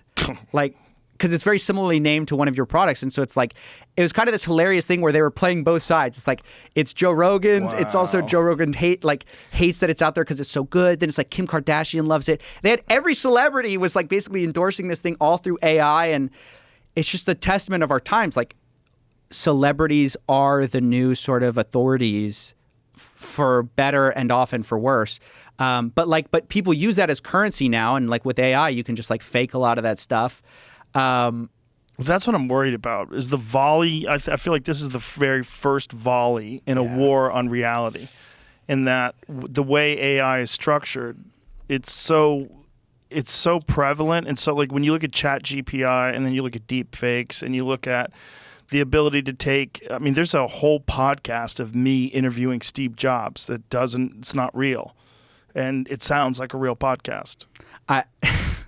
There's a lot of podcasts. It's crazy. Sometimes I'll check one and I'll go, is this real? I saw there's a bunch going around. Now they can imitate anyone's voice. Like they don't. Yeah. I think you were probably one of the first because you have so many hours of footage. So they had a lot of training data. There was a Canadian company that showed like sort of proof of concept of this a few years back. And I was like, oh boy, I know where this is going to lead, because they just took all the hours of footage. So they basically have me at every pitch and tone and yelling and laughing, and they can have me say anything at this point. Literally. And now they're getting really good at the inflection, because one of the problems with these AI tools was they were very monotone and they can only imitate your voice in a mono. But now they're getting better at like, okay, we'll accent the voice and then we'll talk calmly and then we'll be able to, get more excited. Yeah. So that's a huge problem. Have you seen the face ones though? That's the new one.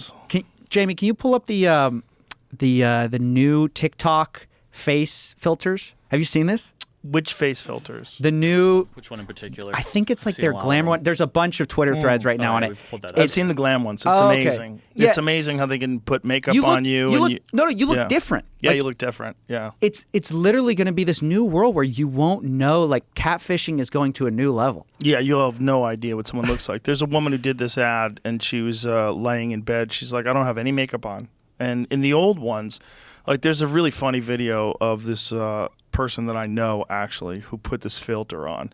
And in one of the scenes, she puts her hand in front of her face and the lips are superimposed on her hand. And it looks so preposterous. And the fact that she's so not aware of the fact that this thing is happening. And she put the video out. It's like, we were laughing so hard. Like, first of all, you don't look like that. Everyone knows you don't look like that.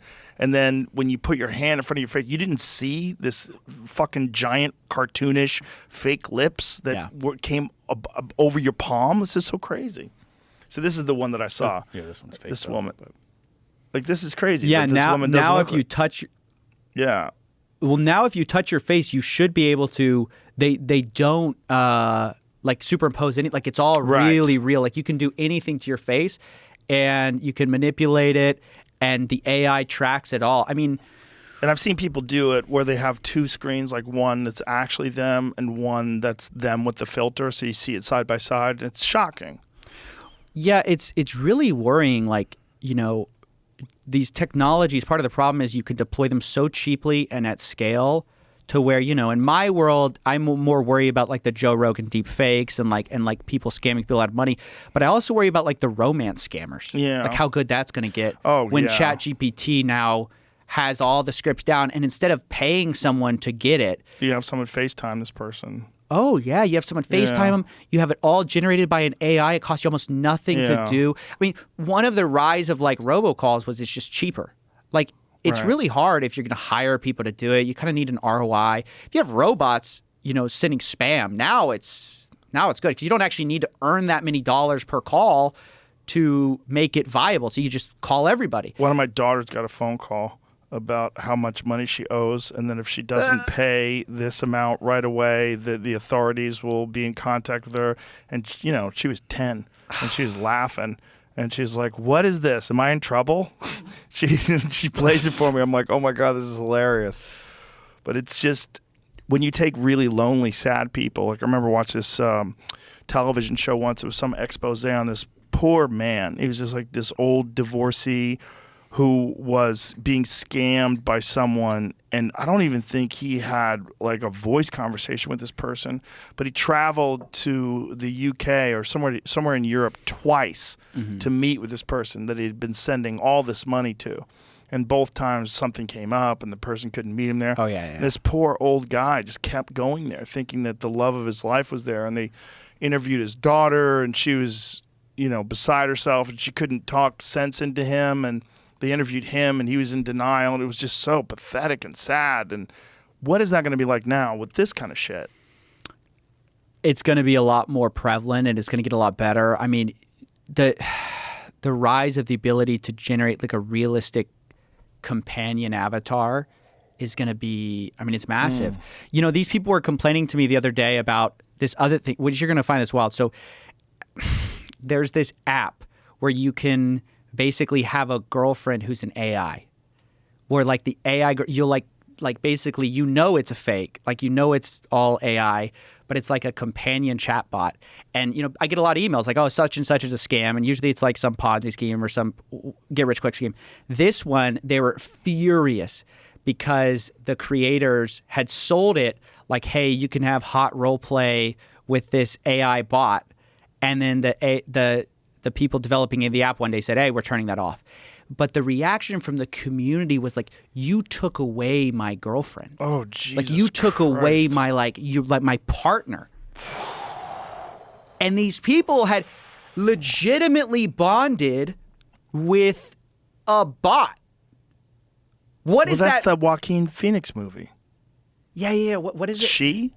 Her? Her. Yeah. That's really the premise of the movie. But in the movie, it was all just voice.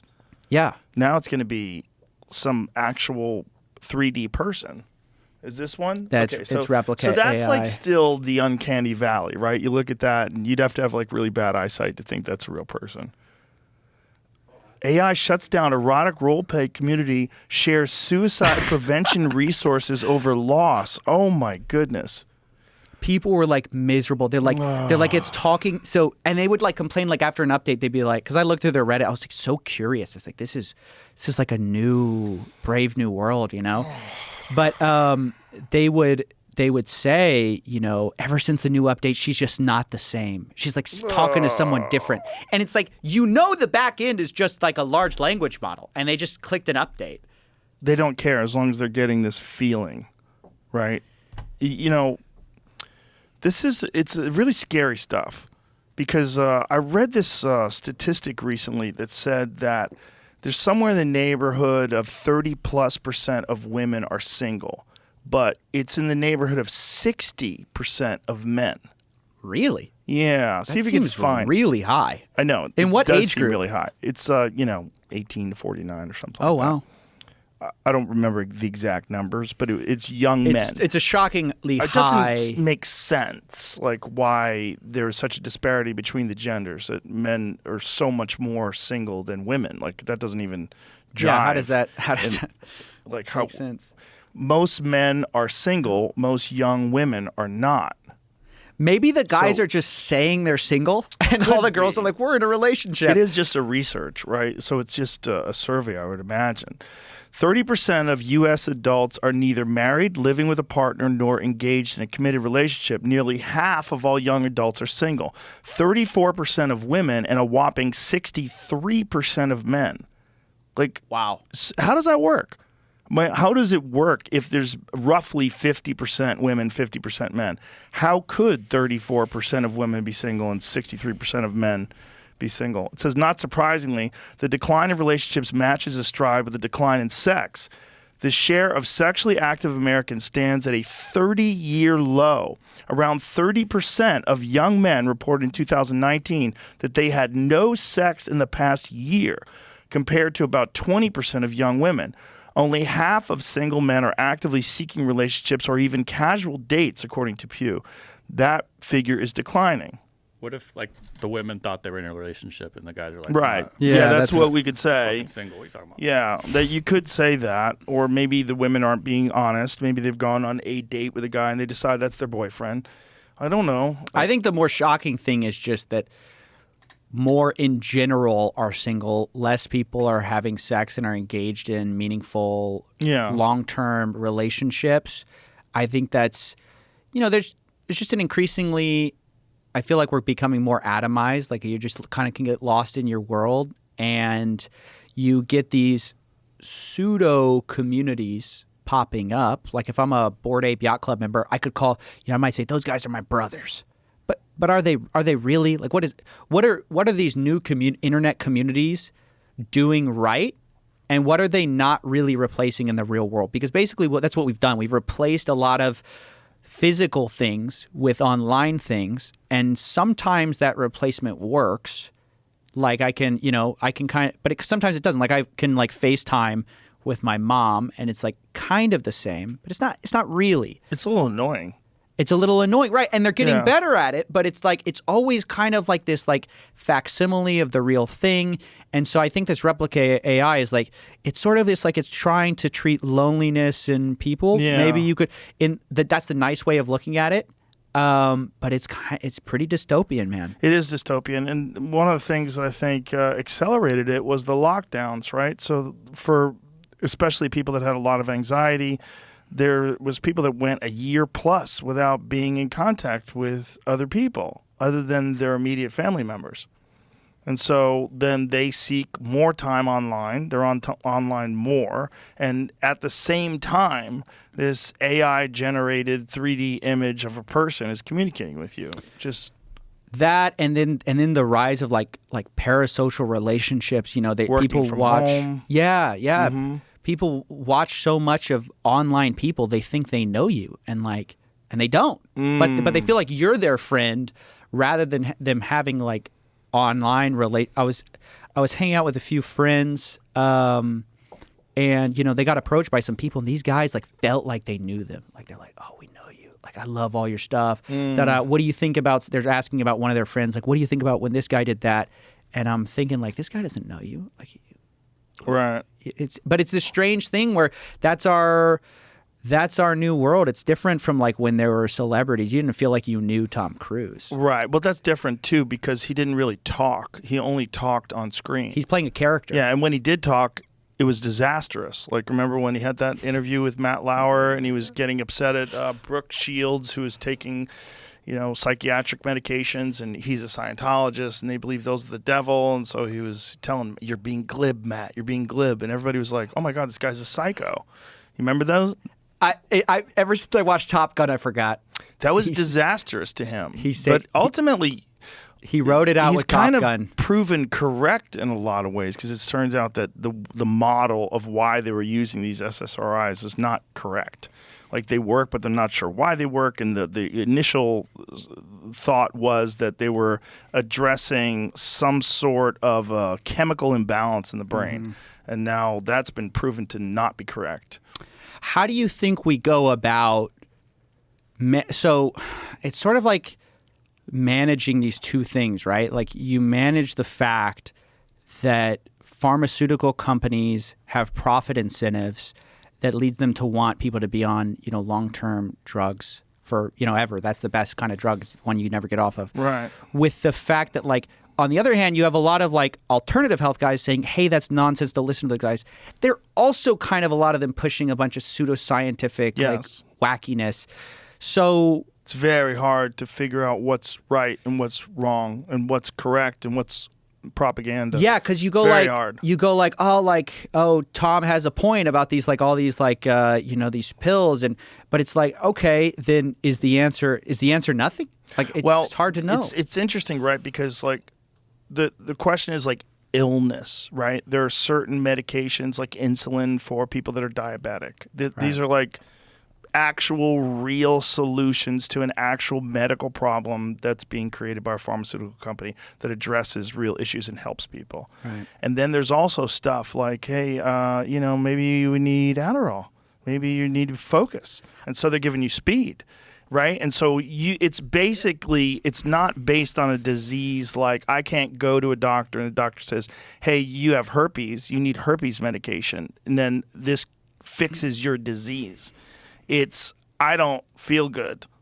Give me something that makes me feel good. And then they give you something that makes you feel good. And you're like, okay, I'm on medicine because I have an illness. Like, is that really what's going on? But what else is causing that illness? Do you exercise? Yeah. Do you sleep right?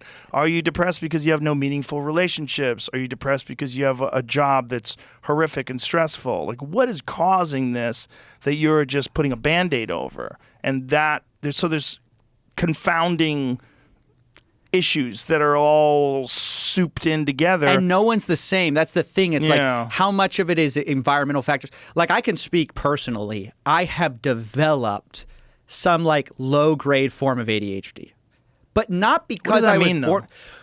What does it mean? Meaning, okay, so like in the past, I could read books for hours and hours on end, right? Like I loved reading books. Due to how much I engage with social media, and I'm someone who tries to monitor this stuff. I was on a flip phone last year for like 6 months out of the year. I mean, like I try to limit this stuff. But because so much of my job is on social media and Twitter and I'm scrolling, and the scroll is so addictive because you context switch so much, so fast that it's like my brain, when I try to lock into a book, it's like it takes me a bit. And I'm somebody who likes to read a lot. I'd say I was like a voracious reader, especially as a kid. And like as I get older, I'm having to sit down and it's more like work. I have to intentionally like, okay, I gotta read this book. I'm gonna cut myself from distractions. And I have all these apps on my phone to try to limit the amount of like screen time that I have because I know this is bad for my brain. So I don't know. For me, I'm like, Adderall is not a good solution for me because my problem is not that I was born with this issue. My problem is I'm on my device, and my device is literally overstimulating my brain to when I don't have that overstimulation. I'm just sitting in a quiet room with a book. Now my brain's like, well, where is it? Where's the interaction? So for me, I think the answer is, okay, for me, I just have to unplug more, right? And that's what I try to do. But for somebody who says I was born like this, I can never pay attention, like, is the answer, some people say Adderall helps them. What do you say to those people? So it like that's what I mean. It's like it Adderall seems like definitely an helps some people. environmental. Yeah. Well, I think you're addicted to your phone. For sure. Yeah. Most people are. Yeah. I am very fortunate that I'm not addicted to social media. I'm addicted to watching YouTube videos, which is a totally different animal. Yeah. And I'm also addicted to watching YouTube videos on things that I enjoy, which is better. So I've filled that gap with things like I watch like fight videos and professional pool matches. It stimulates me in a way, but I'm not engaging with this context switching constantly, like scrolling on Twitter. I go to Twitter maybe 5-10 minutes a day. I go and I see what the fuck's going on. Yeah. Like, what is everybody mad at? Like, who's in trouble? Like, I'll shit scroll. Such a funny way to describe Twitter. It's so accurate too. But I do not post. Right. If I post and ghost. I just post and I leave it alone. I don't read the comments ever. Mm-hmm.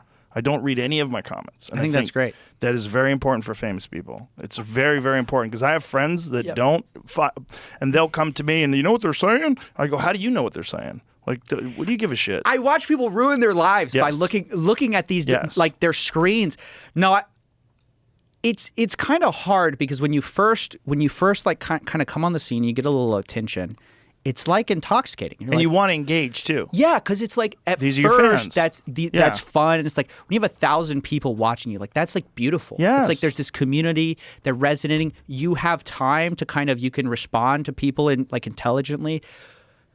When you start to get into the millions, it's just ludicrous. It just doesn't make sense anymore, and it starts to be this like your audience starts to become to you more, it feels more like a hive mind, even though it still is individuals. It feels more like, okay, how do I get a pulse of what this actually is? This is why people gravitate towards negative comments when they have huge audiences, is because they go like, well, maybe they're right. Maybe that like one guy represents the whole. And of course it doesn't, but it's like they're worried because they don't really know what their audience thinks because it's so many people. So I know it's the right thing to do to unplug. At the same time, I'm like, okay, I have to know the current events. I have to know what's going on. So like, that's one of the worst parts about, I love what I do, but it is the worst part of my job that I feel to some extent I kind of have to have my finger a bit on the pulse to know who's into what's big. But then after that, the discipline is like unplugging. What I have found is that if something is big enough that I need to pay attention, I'll find it. I find it through other methods. I find it through friends. I feel like I have so many friends. Like, do you know about this? Do you know about that? Like, even sometimes when people are mad at me, like, what's going on with you and that person? I go, what are you talking about? I literally don't know. And then they'll tell me, I don't want to look at that. Like, leave it alone. Like, I don't give a fuck. But you'll find out. You'll find out because people are talking about it. You'll find out. Like, let the addicts scroll. Let them go crazy. But for your own mental health, it's not. And anybody who's public, like you're a public person, you engage publicly. You put your videos out, and people comment on them, and your videos get millions of views. Like, that is not an environment where you can healthily sample people's opinions. It's just not possible. And human beings are designed to look for threats. You're not. You're designed to find problems. And so, if there's one person that thinks you're a piece of shit, and 100 of them love you, that one person is the one you're going to think about.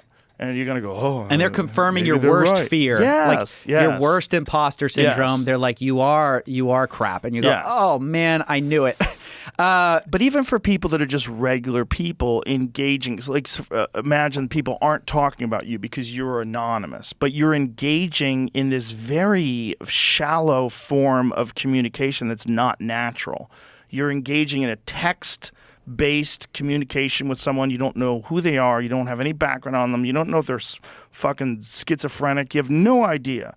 And yet you are investing your mind and your focus on these interactions that you're having with this person. And most likely, if you're in a dispute, you're trying to win this dispute. Yeah. So you're trying to find reasons why they're wrong, and you're getting anxiety, and you're involved in this little sort of debate/mental battle. It's like, fucking go outside.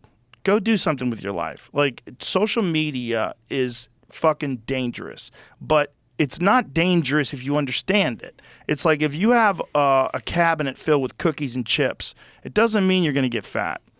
You can always go into that cabinet every now and again and have a cookie, and you're going to be fine. Yeah. But if you just fucking open that cabinet every day and stuff your face, you're going to get diabetes. And what's hard is these apps are built to be sweeter and sweeter and more fattening every year. Well, look at TikTok. Like, that's the best one. And that's where I finally drew the line, where I always try to stay up to date on all the apps, you know? And I have a family member who's young who like told me about TikTok, and they're like, you got to get on this. It was like back in like 2019, and they of course were right. I should have. I would have. No. But at the time, I just said like, this is a step too far. Yeah. The shortening of our attention spans. YouTube used to be short form. That's like the funny thing. Is like then it was like TikTok and Vine. It started with Vine, but it was just like this new idea that like, hey, forget about 10 minutes. Let's try 10 seconds. For a video, and that's where I have successfully disengaged. I don't watch any TikTok or short form because that would be the end of my attention span. And I feel bad for like, what do teachers do now when you're competing with like this never-ending feed of the most entertaining? Well, the kids aren't supposed to have their phones in classes. I have young kids, but a lot of them sneak it, and they figure out a way to juke the system. But it's an inevitable fact of the progression of technology and technological innovation. They're going to figure out a way to get people more engaged because it's profitable. And there's going to be a better app than TikTok in the future, a more addictive, more engaging app. You have to imagine, right? It's so funny to imagine now because you're just like, how could you? But then we were thinking the same thing about YouTube. You're like, wow, this is great. Like, this is so, you can find anything, anywhere. And now YouTube is like, oh, they're like the responsible, you know, like educational company. I mean, you because can learn a lot on YouTube. Oh, I've learned so much on YouTube. I love it. It is kind of an incredible platform, and it is important to remember with all these new technologies, like there are good things, but oftentimes the people who are creating the platforms don't really tell you about the bad things. They're incentivized That's to not their job. down exactly. Their job is just to make something awesome. It's your job to figure out your own life. Yeah. But it's, you know, the problem with things like TikTok and YouTube and Twitter, and I mean, this is what we're finding out with the Twitter files, is that then other entities get involved in the process of censoring certain information and promoting a specific narrative. And then when you find out the government's actually involved in that, like, well, that gets really shady. Like, we need some sort of regulations and or laws to stop that from happening. Or you need someone like Elon Musk that comes along and actually fact checks the president.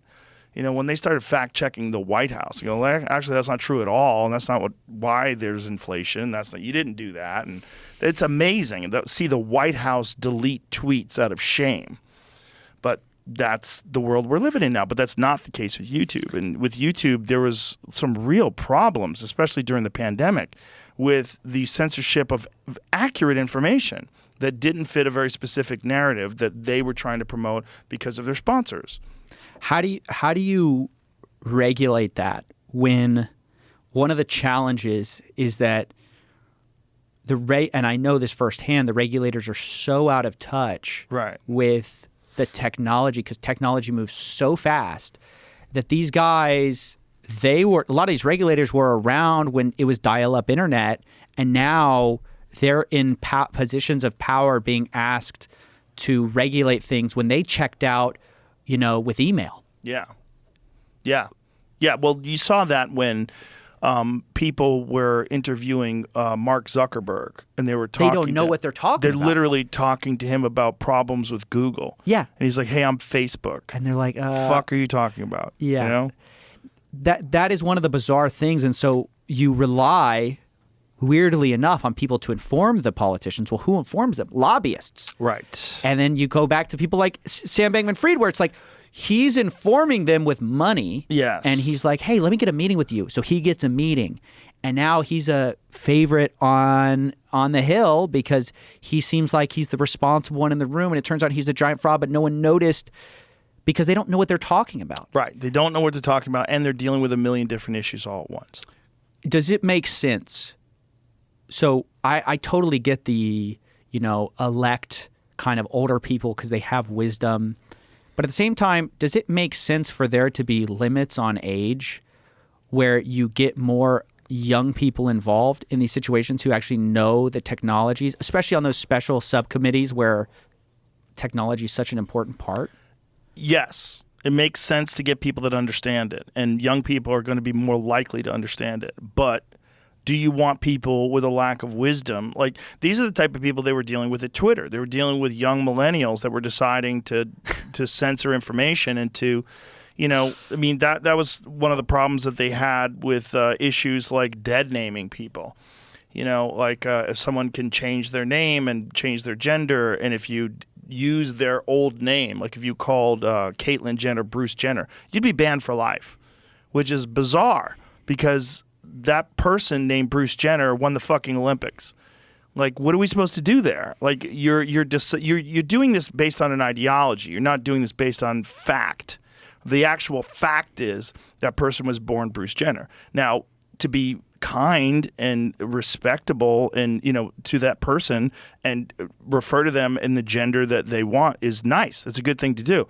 But why is that problem something that gets you banned for life? But you can call someone a cunt, and that's fine. I have no idea. See, this is why I stay in my lane of scams, because I'm just like, it's impossible. Yeah, you have to stay It's in a lane. impossible to, and ultimately, like, one of the things I realized, so I consider myself a journalist, but one of my few privileges is that I don't have to engage in politics. Yeah. And and it is a privilege because I see people just lose their mind in this culture war, and it's like, I mean, I don't know anything about most of these issues, and I'm like, I have expertise in like one thing, and I do have an expertise in it, but it's like, but I think now if you're a journalist and you're sort of if you politically align yourself, now you're expected to have a position on everything. Yes. Even if you have no idea what you're talking about, well, then you're expected to take whatever the party line is, you're expected to take it, even if you haven't considered it. That's what happens. And I've seen sort of people in the media become like co-opted by their audience where then they have to have these opinions. Yes. And so I feel lucky because I feel like there is no like mainstream thought in like scams. I'm just like, let me interview a few victims and like they'll tell the story and that's great. And I kind of stay away from that. So, I mean, for me, that's where I always go back to is I'm just like, I don't know. That's a very good position because I've fallen into that. I haven't fallen into audience capture, but I have fallen into the ideological game where if you're in one camp, you're supposed to have all the opinions that one camp has. Yeah. And if you do not align with all the opinions that one camp has, you find yourself cast out of the group.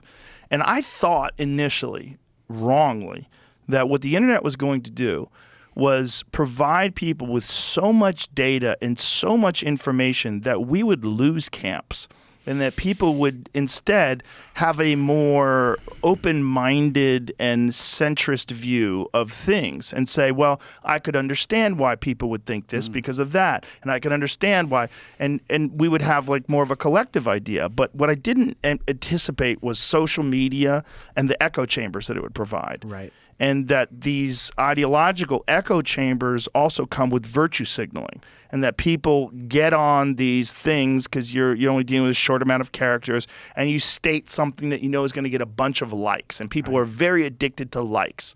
And there was some talk about like removing likes because they realized that likes were an issue, and then people freaked out, just like those people freaked out about taking away your fucking chatbot girlfriend, and they stopped doing that. They stopped that idea, but if you didn't know whether or not people agree with you or disagree with you, I think that'd probably be better overall for people, because I think that whether or not people agree with you or disagree with you is important, but you don't know those people. It's important if you know the people and you respect them and appreciate them, and that used to be the world. Yeah. The world used to be, I go to Coffeezilla and I go, hey man, what do you think about this Ukraine thing?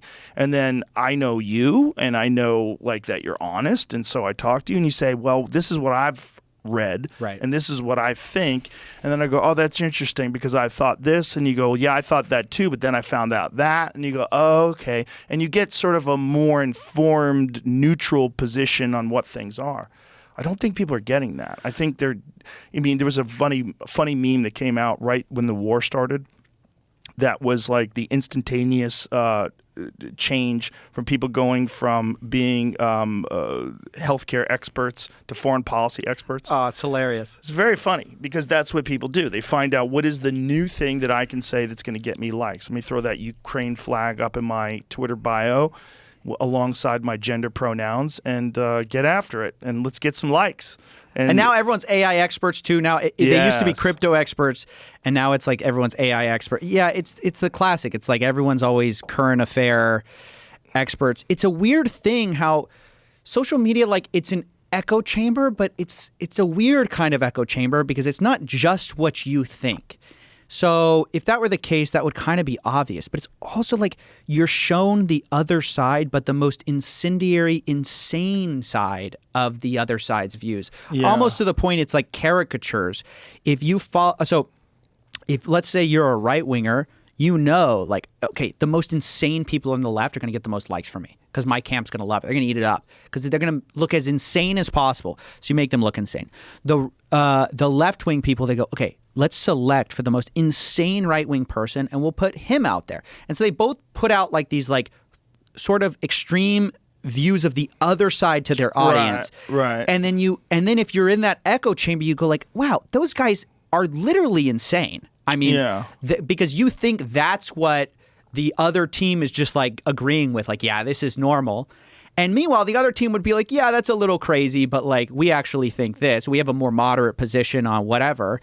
So, what I usually find is when you actually deal with individuals instead of like labels and ideologies, what you usually find is people are pretty normal, but we're just, a lot of people have been caught up in this battle, and it's like a reaction to the reaction to the reaction. Yep. Where you go from like, okay, it was the mainstream media, then it was like independent media, and then I find that like and I'm in independent media, and so I understand the temptation as much as anybody to like dunk on mainstream media because it's like it's easy, it's like great, it's like you get right, and they are wrong so often.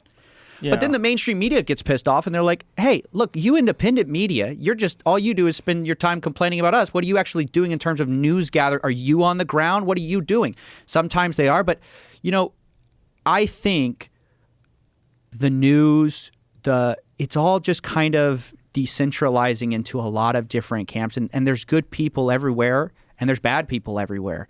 There's great journalists, who are trying to make a difference in bureaucracies at MSNBC or wherever. There's great people, there's great regulators trying to make a difference, but everyone's dealing with their own incentive problems and their own challenges with bias and their own echo chambers that they make mistakes. And then when they make mistakes, the other team just goes like, Yeah, there's that, and then there's also financial incentives.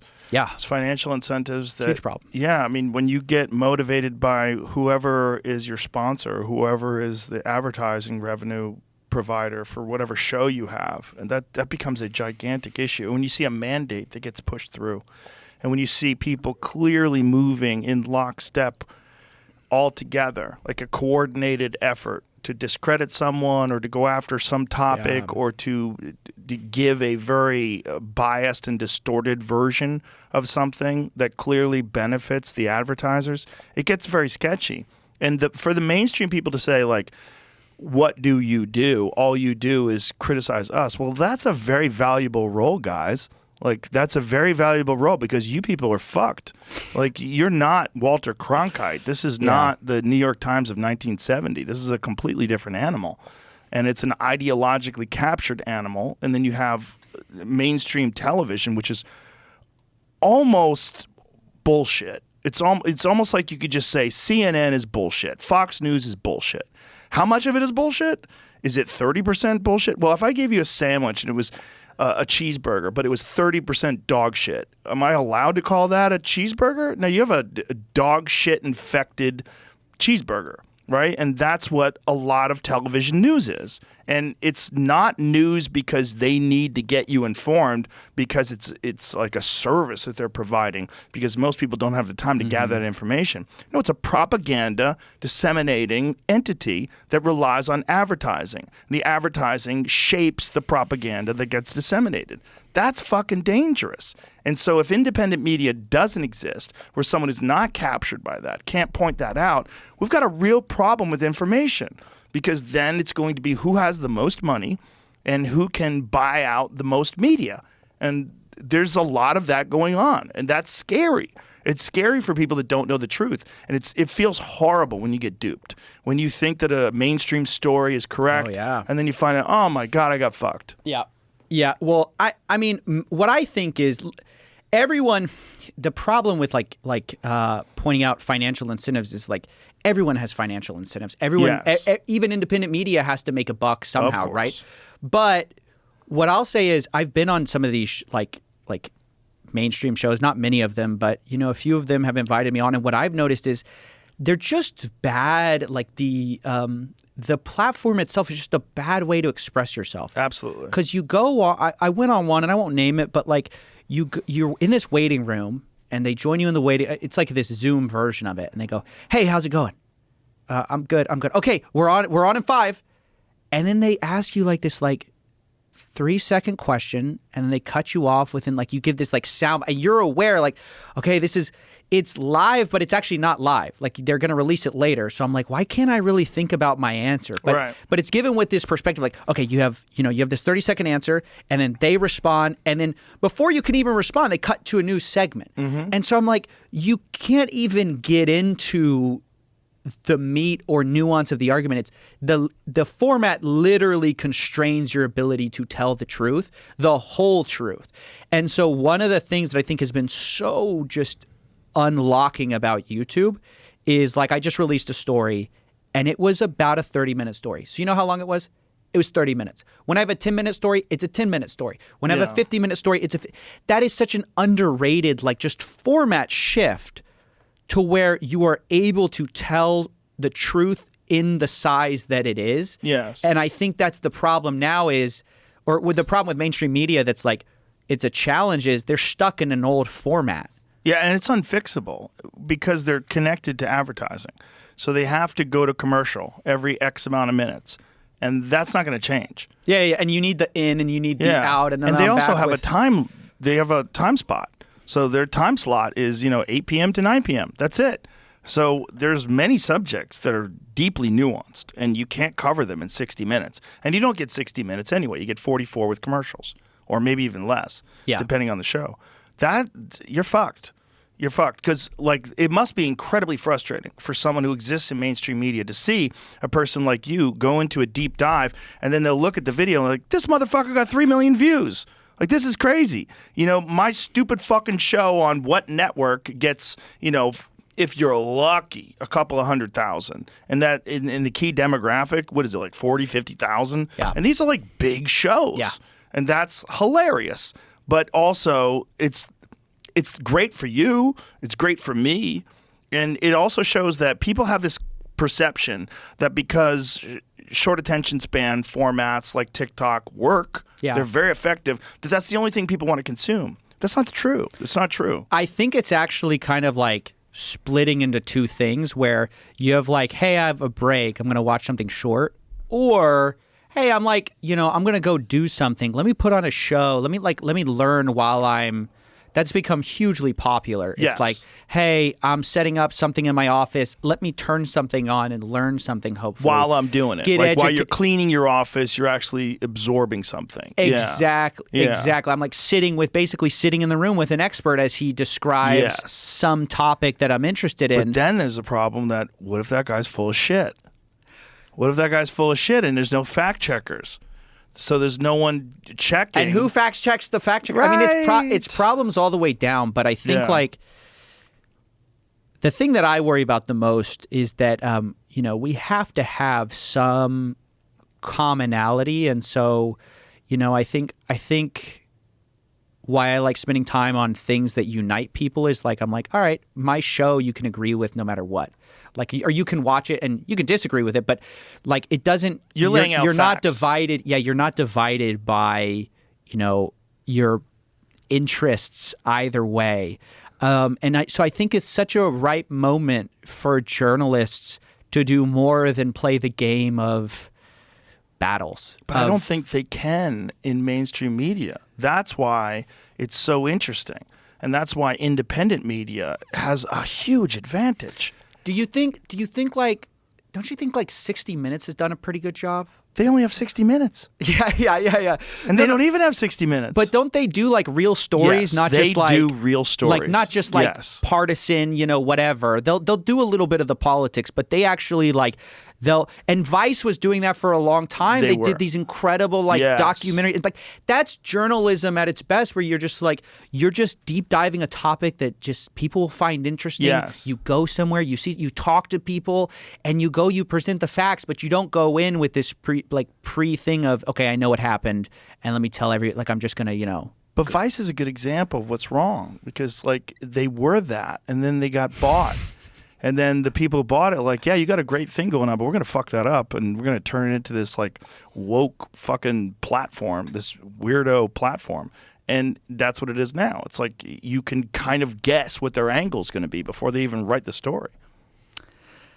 I will say there have been a few good Vice pieces. Oh, since for sure. then. But I know what you mean. Like it's really challenging. I really try to be as charitable as I can, because I know like a lot of these journalists are working within these horrible constraints of like, you know, they want to do investigative work. You know, one of the dirty secrets of the journalism game is that investigative journalism is the loss leader for every single news agency. They're all losing money on investigative journalism, and they want to do as little of it as possible for the bottom line. Because it's expensive, man, to go send out a guy to really do the work. You know what's easy? Putting on a commentator, and, you know, I can just pull up a bunch of articles all day, and I'll just talk my talking points about those articles. Right. Like, that's the profitable side of things, because it's quick. You can churn out clips. And at the end of the day, you can use the findings of investigative journalists and you just put them on your show. And you go, hey, man, like I heard you found this. And they spent like 3 months on it. And you spend like 20 minutes and you get double the views because people, they know you because you're on TV all the time. Or you're on the internet all the time.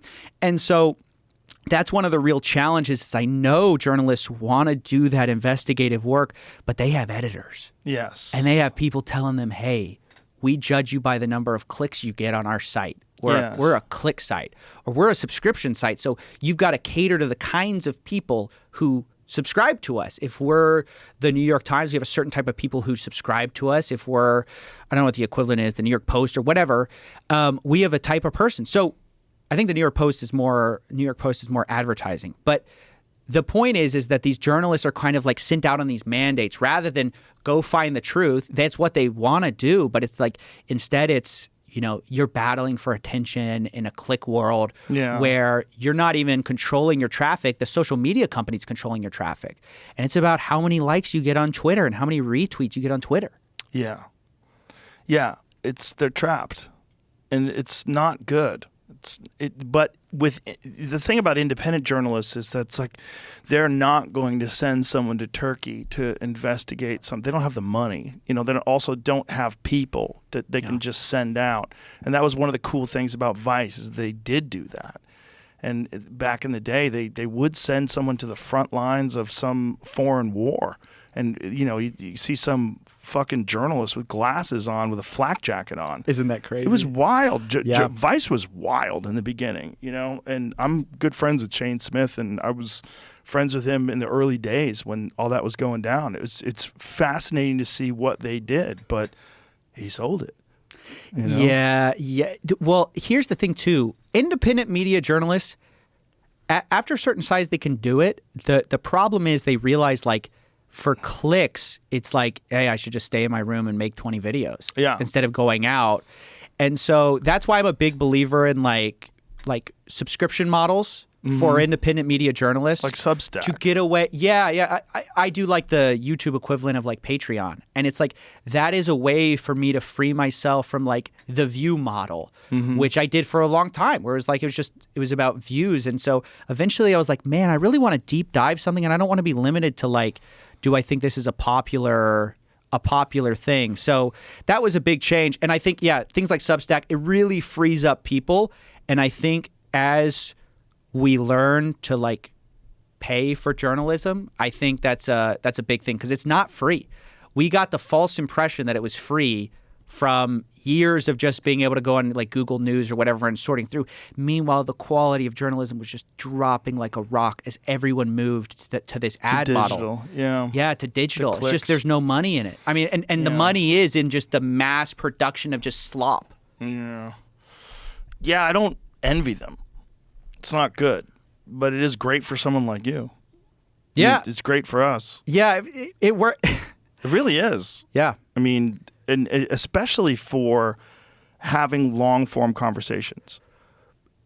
What I've found is that anytime a model breaks, it gives you the chance to restart.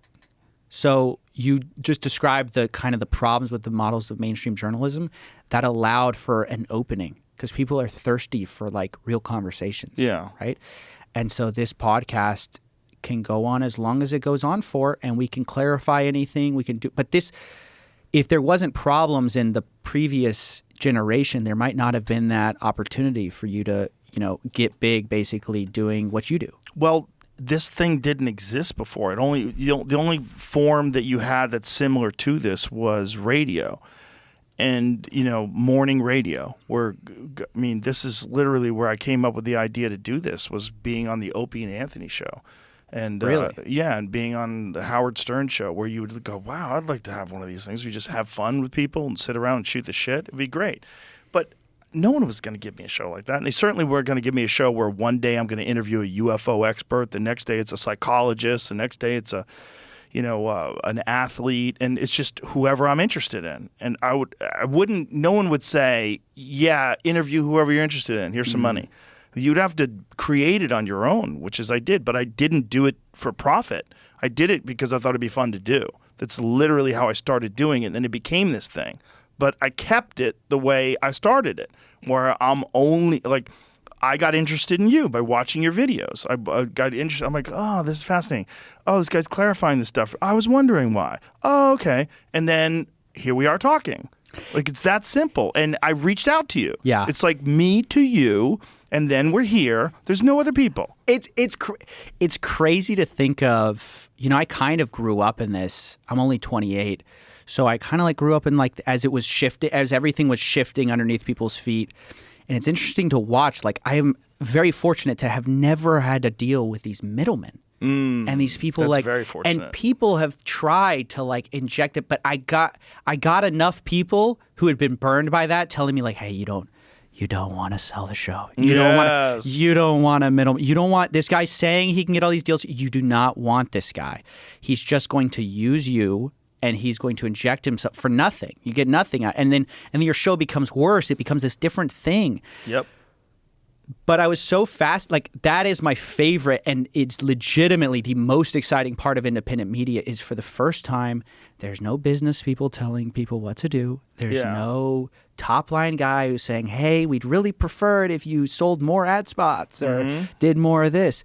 It's just you and the audience. And that direct connection is special, and we've never really gotten to see it before. And I think that's a game changer. Yeah, I know a lot of people that have podcasts that sold half of their podcast, or they, got into some sort of a deal with a management company, and the management company takes a percentage of the show, and then all of a sudden other people are on conference calls dictating guests and telling you to avoid certain subjects, or don't have this person on, or don't talk about that, or every time you talk about this, if you get a strike against you on YouTube, it's going to cost us. And yeah, that's not. I mean, then you're back in the same trap that you were trying to avoid, if you were trying to avoid that trap in the first place. But a lot of people were not trying to avoid that trap. They just started a thing, and then along the way, that thing became profitable, and people recognized it was profitable, and then they swooped in and tried to buy it.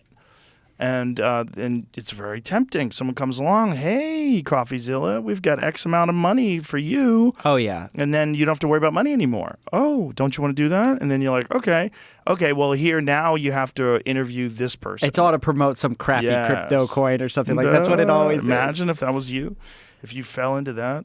Yeah. No, there's been plenty of that. People are always asking, hey, will you promote this? Will you do that? And it's just why sell out like that? It's just I think people just want to be free of the tension of worrying about the future. If something comes along and now all of a sudden you don't have to worry. They're going to throw X amount of dollars at you, and now you're owned by this corporation, so you don't have to think about who your guests are. There's always catches, though. Oh, for sure. The thing I think actually though, the kind of day-to-day struggle of I gotta kind of you gotta make something, I gotta generate something useful is actually kind of good, because it kind of makes you strive. It kind of makes you push. I really I feel like I'm literally living a dream, because I started making these YouTube videos. Now I've got this crazy set, and I'm able to learn all about cinematography, and somehow I get paid for it. And it's kind of this wild thing, but at no point did I have to ask for anyone's permission. Yes. That is the nobody had to give me a chance. You kind of create your own chance in a weird way. That's the beauty of YouTube. And I had a conversation with Russell Brand about this. And I'm like, here's this guy who's a movie star. Yeah. He's this huge movie star who decides, you know what? I'm just going to have a camera pointing at me, and I'm going to rant and rave and have these comedic takes on social issues. and issues in the news, and it's become massively popular. And I'm like, one of the things that's interesting is like you're doing it the way anyone can do it. Like anyone can set up an iPhone and have it point at you, and you just start talking and then make a video. And there's a lot of them out there. Like you're not doing anything different. Right. You know what's fascinating is, you know what was the biggest tell? Like when I felt like everything broke was when all the late night people had to go home for COVID. Wasn't that crazy? Amazing. You gotta see, like, they went from, they're TV people, and all of a sudden what's on TV looks like a YouTube video. Yes. And you go, oh my gosh. You suck at this. This whole time, like, I thought you guys were you're the same as me. Yes, but worse. Like worse. Yeah. Way worse. I'm doing it myself. You have this whole team of people, and it's like, this is all you can.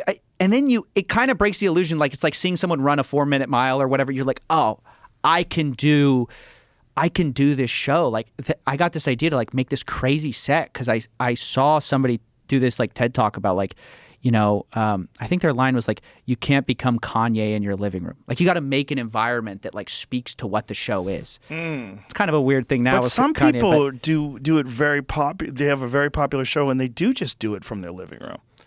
And that's a different appeal because that's raw. So there's Right. an appeal to the raw, and then there's also an appeal to like, high production value, and it's different things. They both communicate a different like kind of appeal to the work. But I was always obsessed with like, there is no difference between YouTube and like Hollywood besides just a little bit of knowledge, a little bit like insider, like they kind of know tricks. There's tricks of the trade. They kind of have a little bit more money. But I was like, you can hack this together now. Yes. Like you can figure out ways to kind of like almost get to like a Netflix. Like, so that's my dream, is to start pushing for like real like documentaries or mini documentaries on YouTube that look like they could be on a Netflix or something like that, but never go to Netflix. Yeah. Like never take the deal. Like Yeah. never go to the producer. Yeah. Just always be doing it yourself. Yeah. I think what you're saying about the late night things is so true, because I remember watching them do monologues with no audience, and I was like, who said okay to this? Why are you doing this? There's not a fucking chance in hell that this is funny or gonna work. And when you see those flat, corny, late night monologue jokes with no audience, those are so fucking cringy. And you're dealing with a lot of these people that are not stand-up comics, so they don't even really truly understand how to deliver it right. Like they don't have the chops. What they're doing is just like reading off of a teleprompter. So a bunch of really good joke writers wrote them some stuff, and then they're playing to the audience, and the audience is like laughing, so they get this feedback, and they know how to do that. When they're just them and the camera, you're in the void now. You're in deep space. There's no one around you, and it's fucking wild to watch. It is wild. Can you unlock like how different is that from like stand up? I'm just like a casual viewer of like the like late nights. I mean, I know they say like applause, but is that real like laughter, and like are they like saying like, hey, clap? Oh, or... there's someone who's doing this. There's someone in front of the crowd. There's a warm-up guy, and generally the warm-up guy is a failed comedian or a middling comedian who's just trying to make it, and they're doing the warm-up thing as like a side gig. And there's people that are good at warm-up, and the problem with being good at warm-up is it's a profitable job, and it'll actually keep you from being good at stand-up. Oh, you're like stuck doing the Yes, thing you get forever. stuck. I've had friends that were stuck doing warm-up, and then some of them quit, and some of them didn't, and the ones that didn't are fucked. And because those shows they don't even exist anymore. There's only a handful of those shows. So like if you see like how many talk shows are there? There's very few. Yeah. There's Colbert, there's Jimmy Kimmel, there's Fallon. There's a few. There's only a few. Yeah. And so they stand there, and there's applause signs, and then there's producers. There's the warm-up guy that's literally telling people to clap. They're like, okay, explaining to the people, Yeah.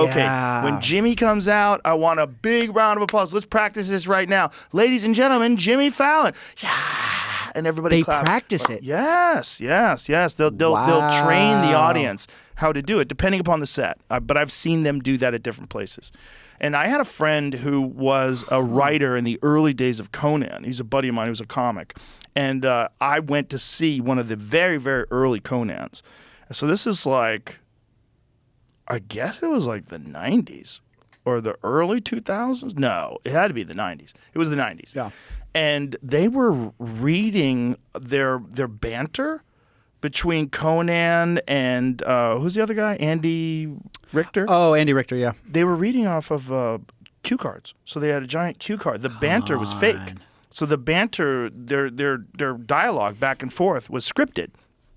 So they were saying, so Andy, I understand you got married and blah, blah, blah, blah, blah. Oh, yes, I do. And so they're reading it, and I'm watching the cards. I'm like, this is madness. Who approved this? And it was terrible. The early days of Conan, like that sort of banter was fucking. The thing about Conan is like he's this funny guy. He was a funny writer. He's a really smart guy, and he had to figure out how to do the talk show. He figured it out. He figured it out. But in the beginning, it was awful. And I watched, the audience is being cheered on. There's literal applause signs that flash to tell you when to applaud. And we'll be right back. Yay! And everybody claps. Is everybody really clapping that you're going to be right back? Nobody gives a fuck if you're going to be right back. I feel like they didn't know that, though. I feel like media literacy has kind of gone through the roof. Many people... I guess it's maybe everyone has cameras now, so everyone's sort of mini producers now of their own show. Sure. And so they get it now, and so all of a sudden the craving for authenticity gets so much higher because now you're aware of what everyone knows what a teleprompter is. Everybody's Yes. sort of even though I didn't know how exactly it works, I kind of was vaguely aware that they kind of told you to applaud and the laugh tracks in sitcoms were just canned laughter.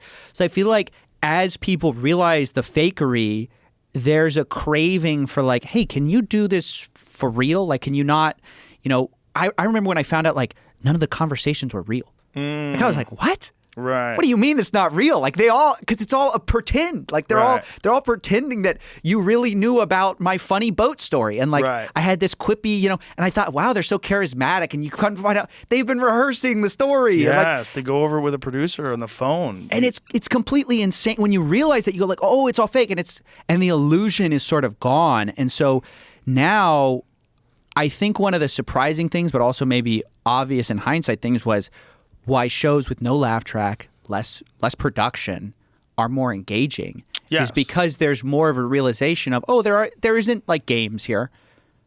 There's just two people talking. They haven't rehearsed their lines, and I mean, I came on here. There was no production notes. There was no hey, we want to talk about this. It was just hey, you want to come on, and that's all it is. And so I think we that, didn't even discuss what we're going to talk about. No, which is what I do with everybody. I just have them come in and talk. Yeah, it's fascinating, and I think that's partly to do with why people enjoy the show is that they know it's not tricks and gimmicks. I wonder. There's it's funny to me as I'm thinking about it. I'm there's sort of this the world is accelerating in two directions towards authenticity, and then with all the beauty filters and the fake AI voices, it's you can fake reality, but we also crave reality at the same time. Yeah, for sure. Yeah, people are craving real human experiences, and if you watch those late night shows, you never feel like you know that person. You never feel like you're there. But if you're just talking, and you and I are just talking, someone is on their iPhone or whatever they're doing, they're a fly on the wall. Yeah. I mean, they're here in a weird way. I always thought that it live streaming your whole life would become big. Well, that was the Truman Show, right? Yeah, no, but I thought we would see it. I guess you see it with Twitch streamers who stream 12 hours a day. Mm-hmm. But I kind of thought what would take off I was kind of surprised it didn't, was you just watch my whole life. Some people did do that for a while. They tried right? it. I was kind of surprised that didn't, because I thought eventually you'd have celebrities who their whole life would be on display, and the authenticity of just sitting in a room with somebody with just it's quiet. I think people just got too weirded out by that. But wasn't there was a movie? I forget who was in the movie, but there was a movie where someone had their whole life filmed. And at the end, they rejected it and decided... That's Truman Show for sure. But Truman Show was that was the Jim Carrey movie, right? Yeah, But that was fake, right? He didn't know. He didn't know they were filming his whole life, and he rejects it. There was another one where the person became famous because they followed them around with cameras everywhere.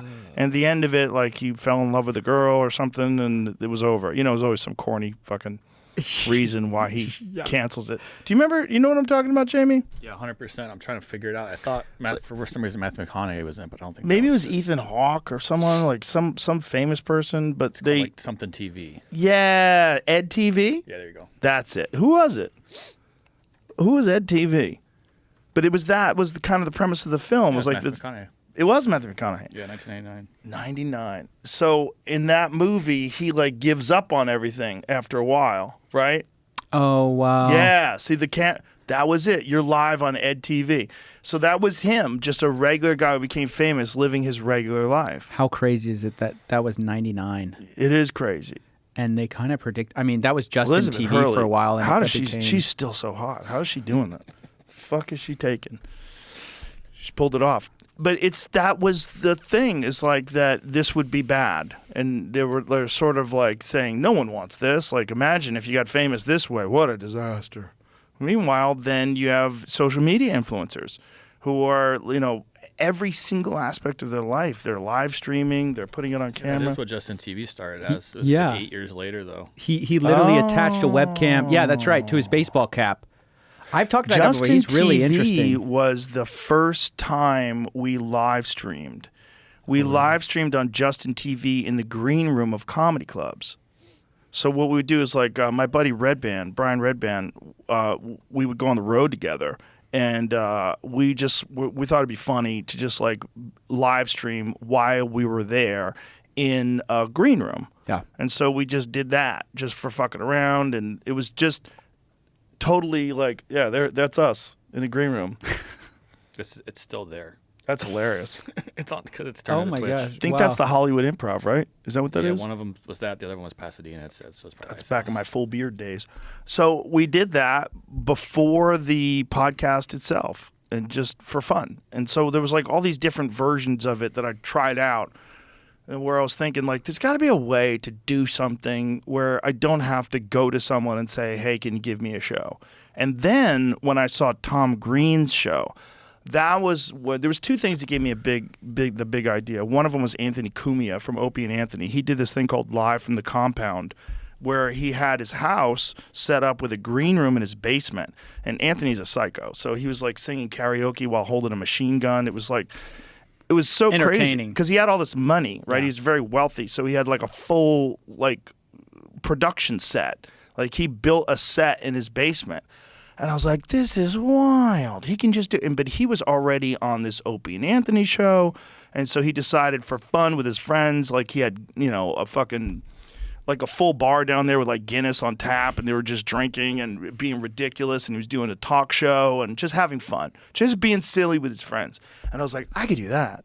And so we started doing something like that with a laptop. And when I went to Tom Green's house, Tom Green had turned his home into a television studio, and it was on the internet. And this was 2007, somewhere around then. Mm-hmm. And so he had like these fucking cables running through his living room, and then he had a server room and everything like that. And he takes me on this tour. I'm like, this is wild. And there's a video of me sitting next to Tom Green, because he had it set up just like a regular talk show. Yeah. Where he had a desk like Johnny Carson, and he was sitting there, and he had screens, and this is me explaining why I think this is going to be the future. Live, for sure they'd be assholes. There's no super cool hecklers. They don't exist. No, this is not about that, but that's me. But there is one video of me like figuring it out. Yeah, that's like a live stream show. Yes, that's it. So this I is like think this is awesome. Thank you, man. See, no, I mean, This is the craziest thing ever. it really is different, you know, Yeah. than television. This or is anything. way better. It's like radio, but it's like television, and the genre is different because we can sit here and ramp. You know, there isn't that time constraint. You know, there isn't that pressure. I mean, you know, we want to keep it moving. Well, not obviously, only but, that, you know, there's not a corporate pressure. You can't just express yourself, because you're expressing yourself to someone who's selling advertising space. That's You just crazy. need to keep doing this. You called this out. We need to figure out how you make money from this. Yeah, I've got a lot of neat ideas I want to talk to you about because I know Isn't you're that into this wild? computer thing. Take a little bit from the big wigs, right? dude, this is, In their I mean, fancy suits. They don't need to exist. Yeah. They're non-creative people. We talked about this before the show. They're non-creative people who are controlling creative things. Yeah. And they want to have their input. Just Together. abandon them. Oh. Abandon ship. Isn't that crazy? Wow. That Called it. yeah, you kind of did. You know, I just realized why no one live streams their whole life. I just realized it. I remember people were trying, and like they would go out and they'd call it IRL live streaming, and you go to like the store. You know what the problem was? What? People would swat you. Oh. So they'd like call in a bomb threat or something. Oh, God. So the problem is you get enough people watching live. One of them is a psychopath. Right. Or they just want to, you know, they want to get attention. Who knows why? Well, you and know, they're, Tim they're Pool a kid. has that problem. He's been swatted. Like, how many times has Tim Pool been swatted? Multiple times. Like, many times. It's a real issue with him. It's an issue with live streamers though, because you get the Yes. reaction. Right, Because if I'm right, shooting a right. show and something happens, I'll never put it out. You don't say anything. But Right. with a live show, because it's, you know, it's just happening in the moment, you get to see them put their hands up and, you know, the whole nonsense, and then they get their little, like, you get mad about it, it stops the whole show, and they know they had that impact. Of course. Yeah. So that's what's bad about like That's IRL. only one thing. The other thing is, like, what is life then? Is life a performance? Are you? People aren't going to let liter- that stop them though. But are you capable of being so in the moment that you are just yourself, no matter what? Even if cameras are on, you would behave and exist the same way you would if there's no cameras on. No, I don't think most people would be capable of that. I mean, I enjoy keeping my private life private, my public life public. I think that's pretty normal, and I think things get weird when everything's online. Your family's online. I've seen people who they put out everything. They put out their kids, their They do it for the clicks. That's what's weird. And you're also not asking the kids. Your kids are going to get famous when they're babies, and then they don't have any say in it. And then as they get older, people know them. And then you run into all sorts of security issues because of that too. And yeah. it's just not wise. And there's a lot of people that don't think. They just do it. And, you know. It's their it's also like an opportunity. Like kids channels were big on YouTube, where they were running these family channels is what they called them, because you'd watch the family together. Yeah. And then you'd get like your kids would like to watch their kids, and people grew multi-million-dollar brands on the back of that. And it's like by that point it's too late to stop, because you got a mortgage. You know, you're Right. depending on that money coming in, Yeah. and so you can't stop. Your kid better get on camera. I just want to know, like, do you tell your kid like get on your mark? Like, hey, can you react to that again? Can you help me with this thumbnail? Like, that's crazy. And then if the kid becomes famous when they're young, they're in so much trouble.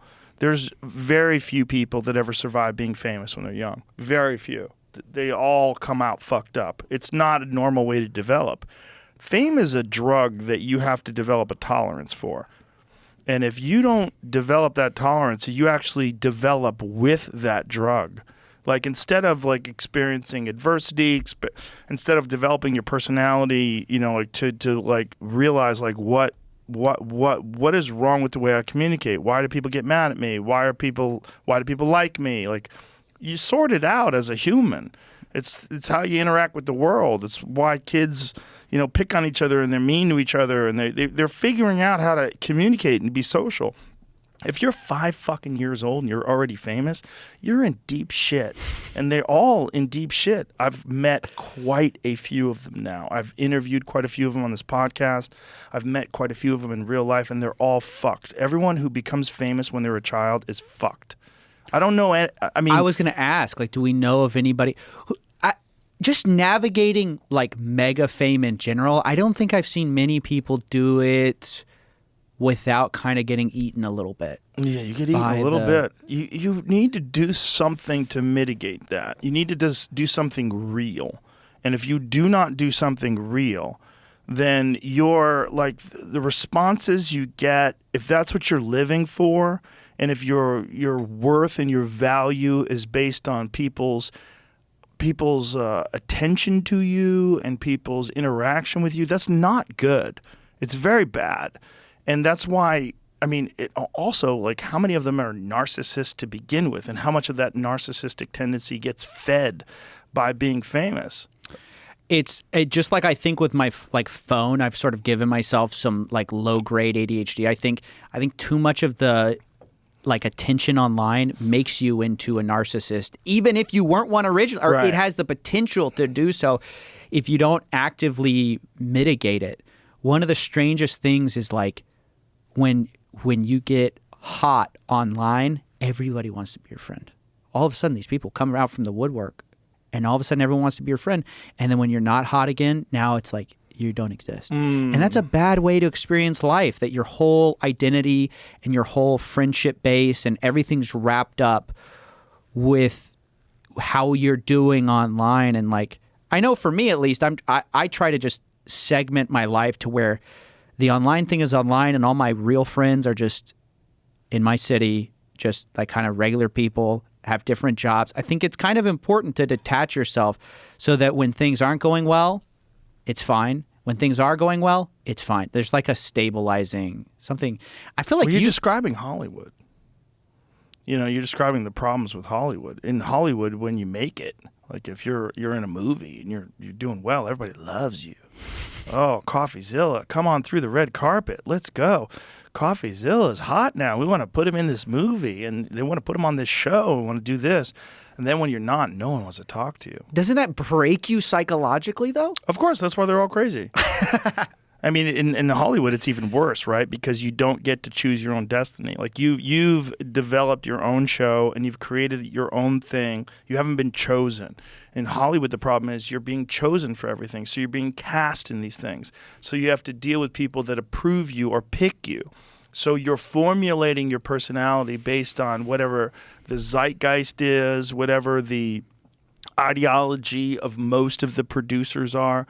Like if all of Hollywood was right-wing, right? If all the producers and all the executives and all the studios were all very conservative and right-wing, all actors would be conservative.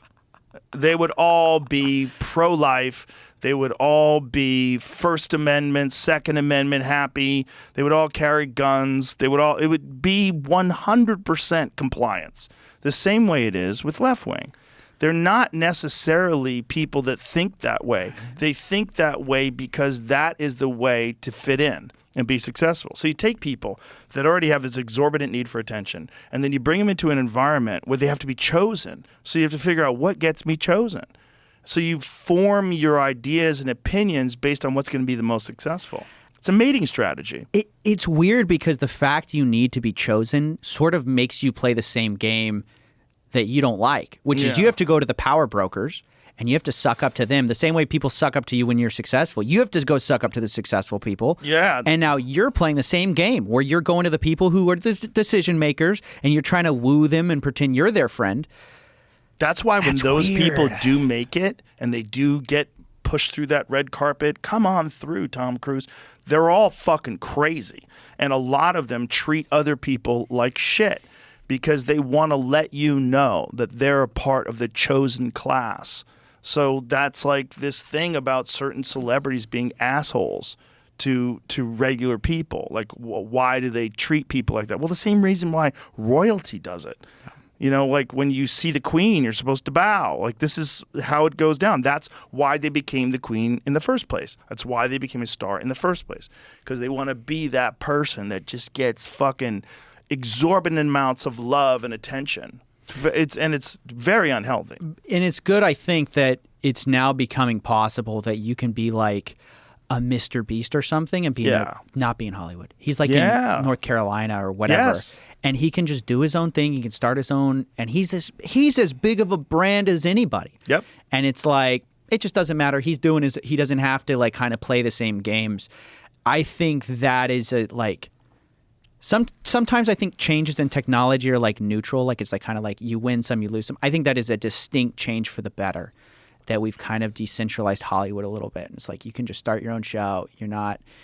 We talked about being subject to the gatekeepers, but even subject to that like kind of mentality of like everything's about success and fame. And that's the currency of Hollywood. But it's also the motivation. Like, what is the motivation to do it in the first place?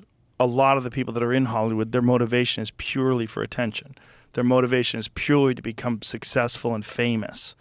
whereas his motivation seems to be to have fun and to do things with the money that is actually altruistic and good and beneficial and, you know, charitable. He's a really good guy. Like, that's one of the appeals. And also, there's no one like filtering him. That's who he is. That's that guy. He's very smart and very ambitious, but he's also not really money hungry, and he dumps most of the money back into the production of his show. He's legit. I mean, you know, I have a lot of people you meet behind the scenes, and they're different, you know? It's like the same guy you meet. And that's always a huge letdown. I've had so many examples of that, but he was one of the first, like, not first, but there are a lot of guys, but the biggest stars, I guess, are the ones that are most like you. You're like, you're a bit different. But he was like, when I met him, we talked a bit, and it's just like, dude, this guy's legit. Like, he's the real deal. Yeah, that is who you get. The guy that you see that when he's doing those videos with his friends, joking around and making them do stunts and pranks and all the different little games that he comes up with for where people can win money. That's really who he is. YouTube's lucky because it could be anybody. Like, they don't select who is like on top, and they're fortunate because it could just be like some super narcissistic like monster. I don't know if it would work. Because you're saying it's selected for like because a super narcissistic monster, I don't think would create something that's relatable. That's a good point. Yeah, could they get some? You had there was this huge YouTube channel. I think they still might be the biggest, like T Series or something. There's some random corporation. I think there are ways to growth hack it maybe, but you're right. You wouldn't create such a brand. Right. You couldn't fake it forever. You couldn't fake authenticity. I don't think you can. I think after a while it gets exposed and people realize you're full of shit. Yeah, the longer you talk, especially on the longer if you're in little sound bites, you can pull it off for a little bit, but the longer you talk, the more it gets shown. Unless you just have amazing stamina for bullshit. Have you ever talked to somebody like that? I'm sure, right? Like, statistically, there has to be someone who came on the show and you're like, oh my gosh, like after like an hour? That they're full of shit? Yeah. Oh, yeah. Okay. Oh, yeah, for sure. There's quite a few people that I talk to that are full of shit. And it's unfortunate. Like, sometimes people, like, you know, I've had people come on where I don't realize until like an hour and a half, 2 hours in. And then I start asking them certain questions, and you realize, like, there's something fucking funny about your answers here. Like, this is not. And then we'll research them after the show, like, oh, good Lord. You know? It's an issue, you know? It's like, and there's also people that just, you know, whatever their motivations are, they're not good. You know, like, what is their motivation to do a show in the first place? Like, is their motivation just to try to make the most amount of money, or are they trying to do a good show? Like, if you're trying to do a good show and you keep working at it, it'll get better. Go watch my early shows. They fucking suck. You know, like, you get better if you're actually just trying to do it and get better at it. But if your motivation is just to make money, like, somewhere along the line, usually you slide off. I think most people who like want to make money just go into finance. Like, yeah, but they also want attention. You know, they want money and they want attention. And then once you've gotten the attention, that's the thing about fame, right? Like, if you go to a store and there's a security guard at that store, you don't think, look at this poor fuck, he's a security guard at a store. You just think he's a guy. Like, hey, man, what's up? How you doing? You don't treat him badly. But if you go there and it's Will Smith has lost all his money. Now he's a security guard at the store. Look at this fucking loser. Let's go visit Will Smith. Ah! And you laugh at him. How much you make here, Will? What, are you going to slap me to kick me out? Yeah. You would be free to do that. And that was the case with Gary Coleman. You remember Gary Coleman? Oh, the tiny guy. He used to have that show Different Strokes. And he was famous on television, but then I don't know what happened, lost all his money, and he was a security guard at a studio. And they hired him to be the guy that, like, when people drive through, they meet him, and then people realized he was there. And this was like before social media. So this was like early on. And it was a real problem because people would go there just to mock him and make fun of him. Because someone who used to be famous and now is not is a loser. But someone who's just never been famous is just a person. It's very interesting. But it's so weird because everyone who achieves any level of notoriety knows how temporary, and more than even the audience know. They know that there's a shelf life on everything. Yeah. Very few people make it an entire career. Like, I'm always thinking, like, it's gonna be over, like, you know, next month. Right. Because that is the nature of, especially online fame, is even more fleeting than the old days of movie stars. It's like it's even less. So I don't understand why that is. It feels like I don't really buy into that. I mean, I think it's just people are people, and you have your moment in like the spotlight for one reason or another. It's usually not about who you are. It's just you're saying something at the time that resonates, and things don't resonate forever. Right, but think of your perspective and where you're coming from. You're a 28-year-old guy who is doing really well right now. So you are in the spotlight, and you haven't had a lot of time outside of it. I mean, how old were you when you started your show? I think I got actual attention maybe 26, 25, 26. Yeah, so for the last 3 years. So you didn't go through like this long, terrible period of fucking hating Darkness life. and depression. Yeah, so a lot of people fucking hate life, and they look at someone who is a movie star or a television star, like Gary Coleman, and they go, wow, how the fuck, that guy, how's he doing it? He's got a fucking Ferrari, he's got a this, he's got a that. And then when they don't have it, like, ha, you're less than one of them. You're less than a normal person because you're a person that used to be free of it. You're a person that used to be. We love a story of some movie star that spent all their money and now they're broke and crazy. I remember, who's the woman, was it Margot Kidder? Is that her name? The woman from Superman? There was a woman she played Lois Lane in the early Supermans with Christopher Reeve, and she went crazy. And, like, she lost all of her teeth, and she was like, someone found her in the bushes somewhere. Like, it was, like, real sad, like, real mental illness problems. And I remember there was this deep fascination with this person who was a movie star at one point in time and then had completely fallen apart. Like, what was the story with her? Do you remember the story with her, Jamie? You nailed as much as I remembered, yeah. Yeah, something happened.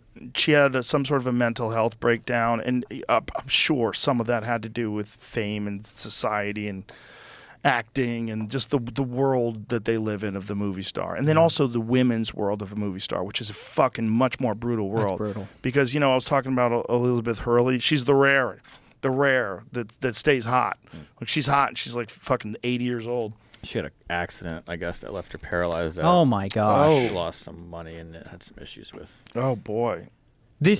I will say, like, one of the challenges is you kind of have to. You don't know how long you're gonna stay relevant, and then if you don't make the money, then now what do you do? I guess is the point. And then so if you haven't set yourself up, then I guess, and a lot of these people, they think it's going to be lasting forever because their agents tell them it's going to last forever. Yeah. So they just spend all their money, and then especially if they don't pick up any skills. One of the things like with actors is all you learn is acting.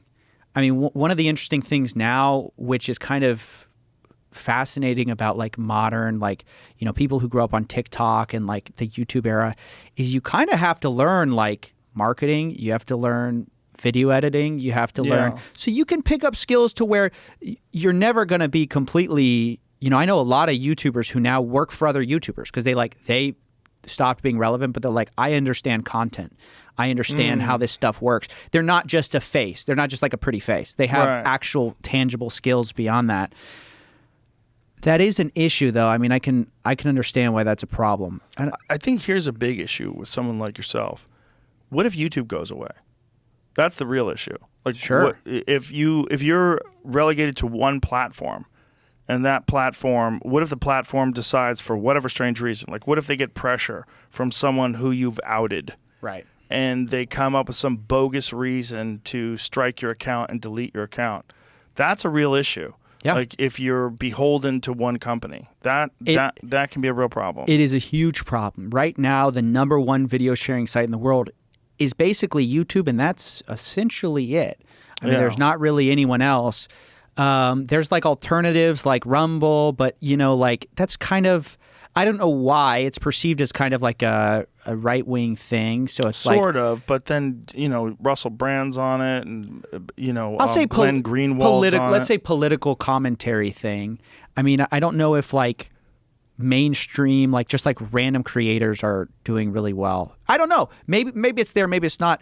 I think you're pointing out though a very good point, which is like as much as we talk about the decentralization of gatekeepers, there is one gatekeeper to rule them all still for someone like me. Yeah. That is YouTube.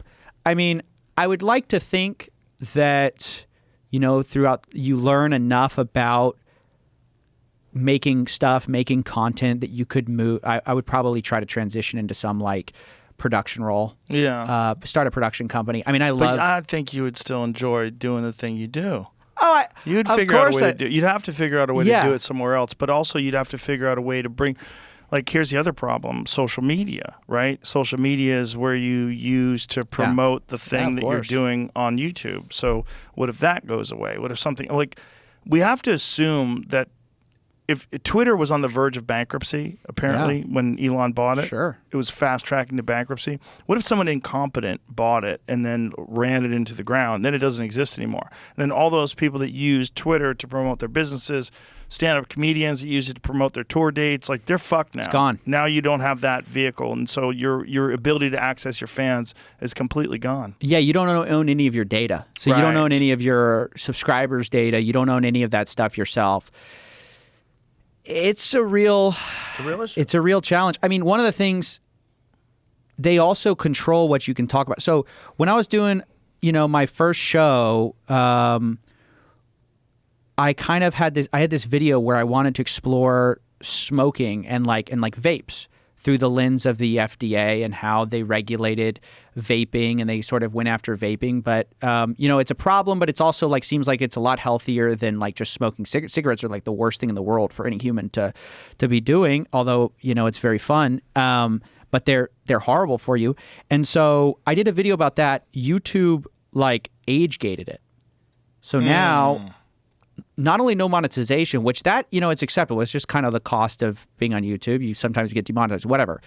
The reach was killed. So now this video, which everyone loved, nobody can watch, or you won't get the recommended feed. There's also a problem that now you're in a specific category. I don't know how their algorithm works, but if you do get flagged for something, you could get put in a problematic category. Right. Which makes you shadow banned or less likely to be recommended. Right. So I think they say their official stance is they do it on a video by video basis.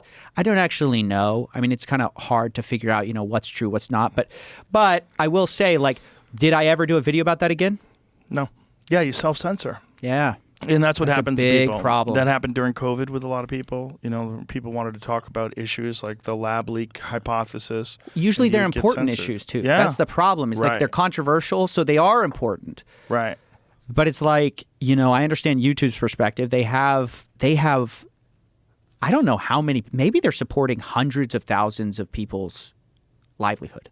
They're like, do we want to risk it all so somebody can say some wild stuff? Right. And then the advertisers pull out, they lose X percentage of the revenue, and then whoever that producer is that allowed that channel to exist, gone. Now that person gets fired, and their success in this company is based on whether or not the company's bringing in revenue.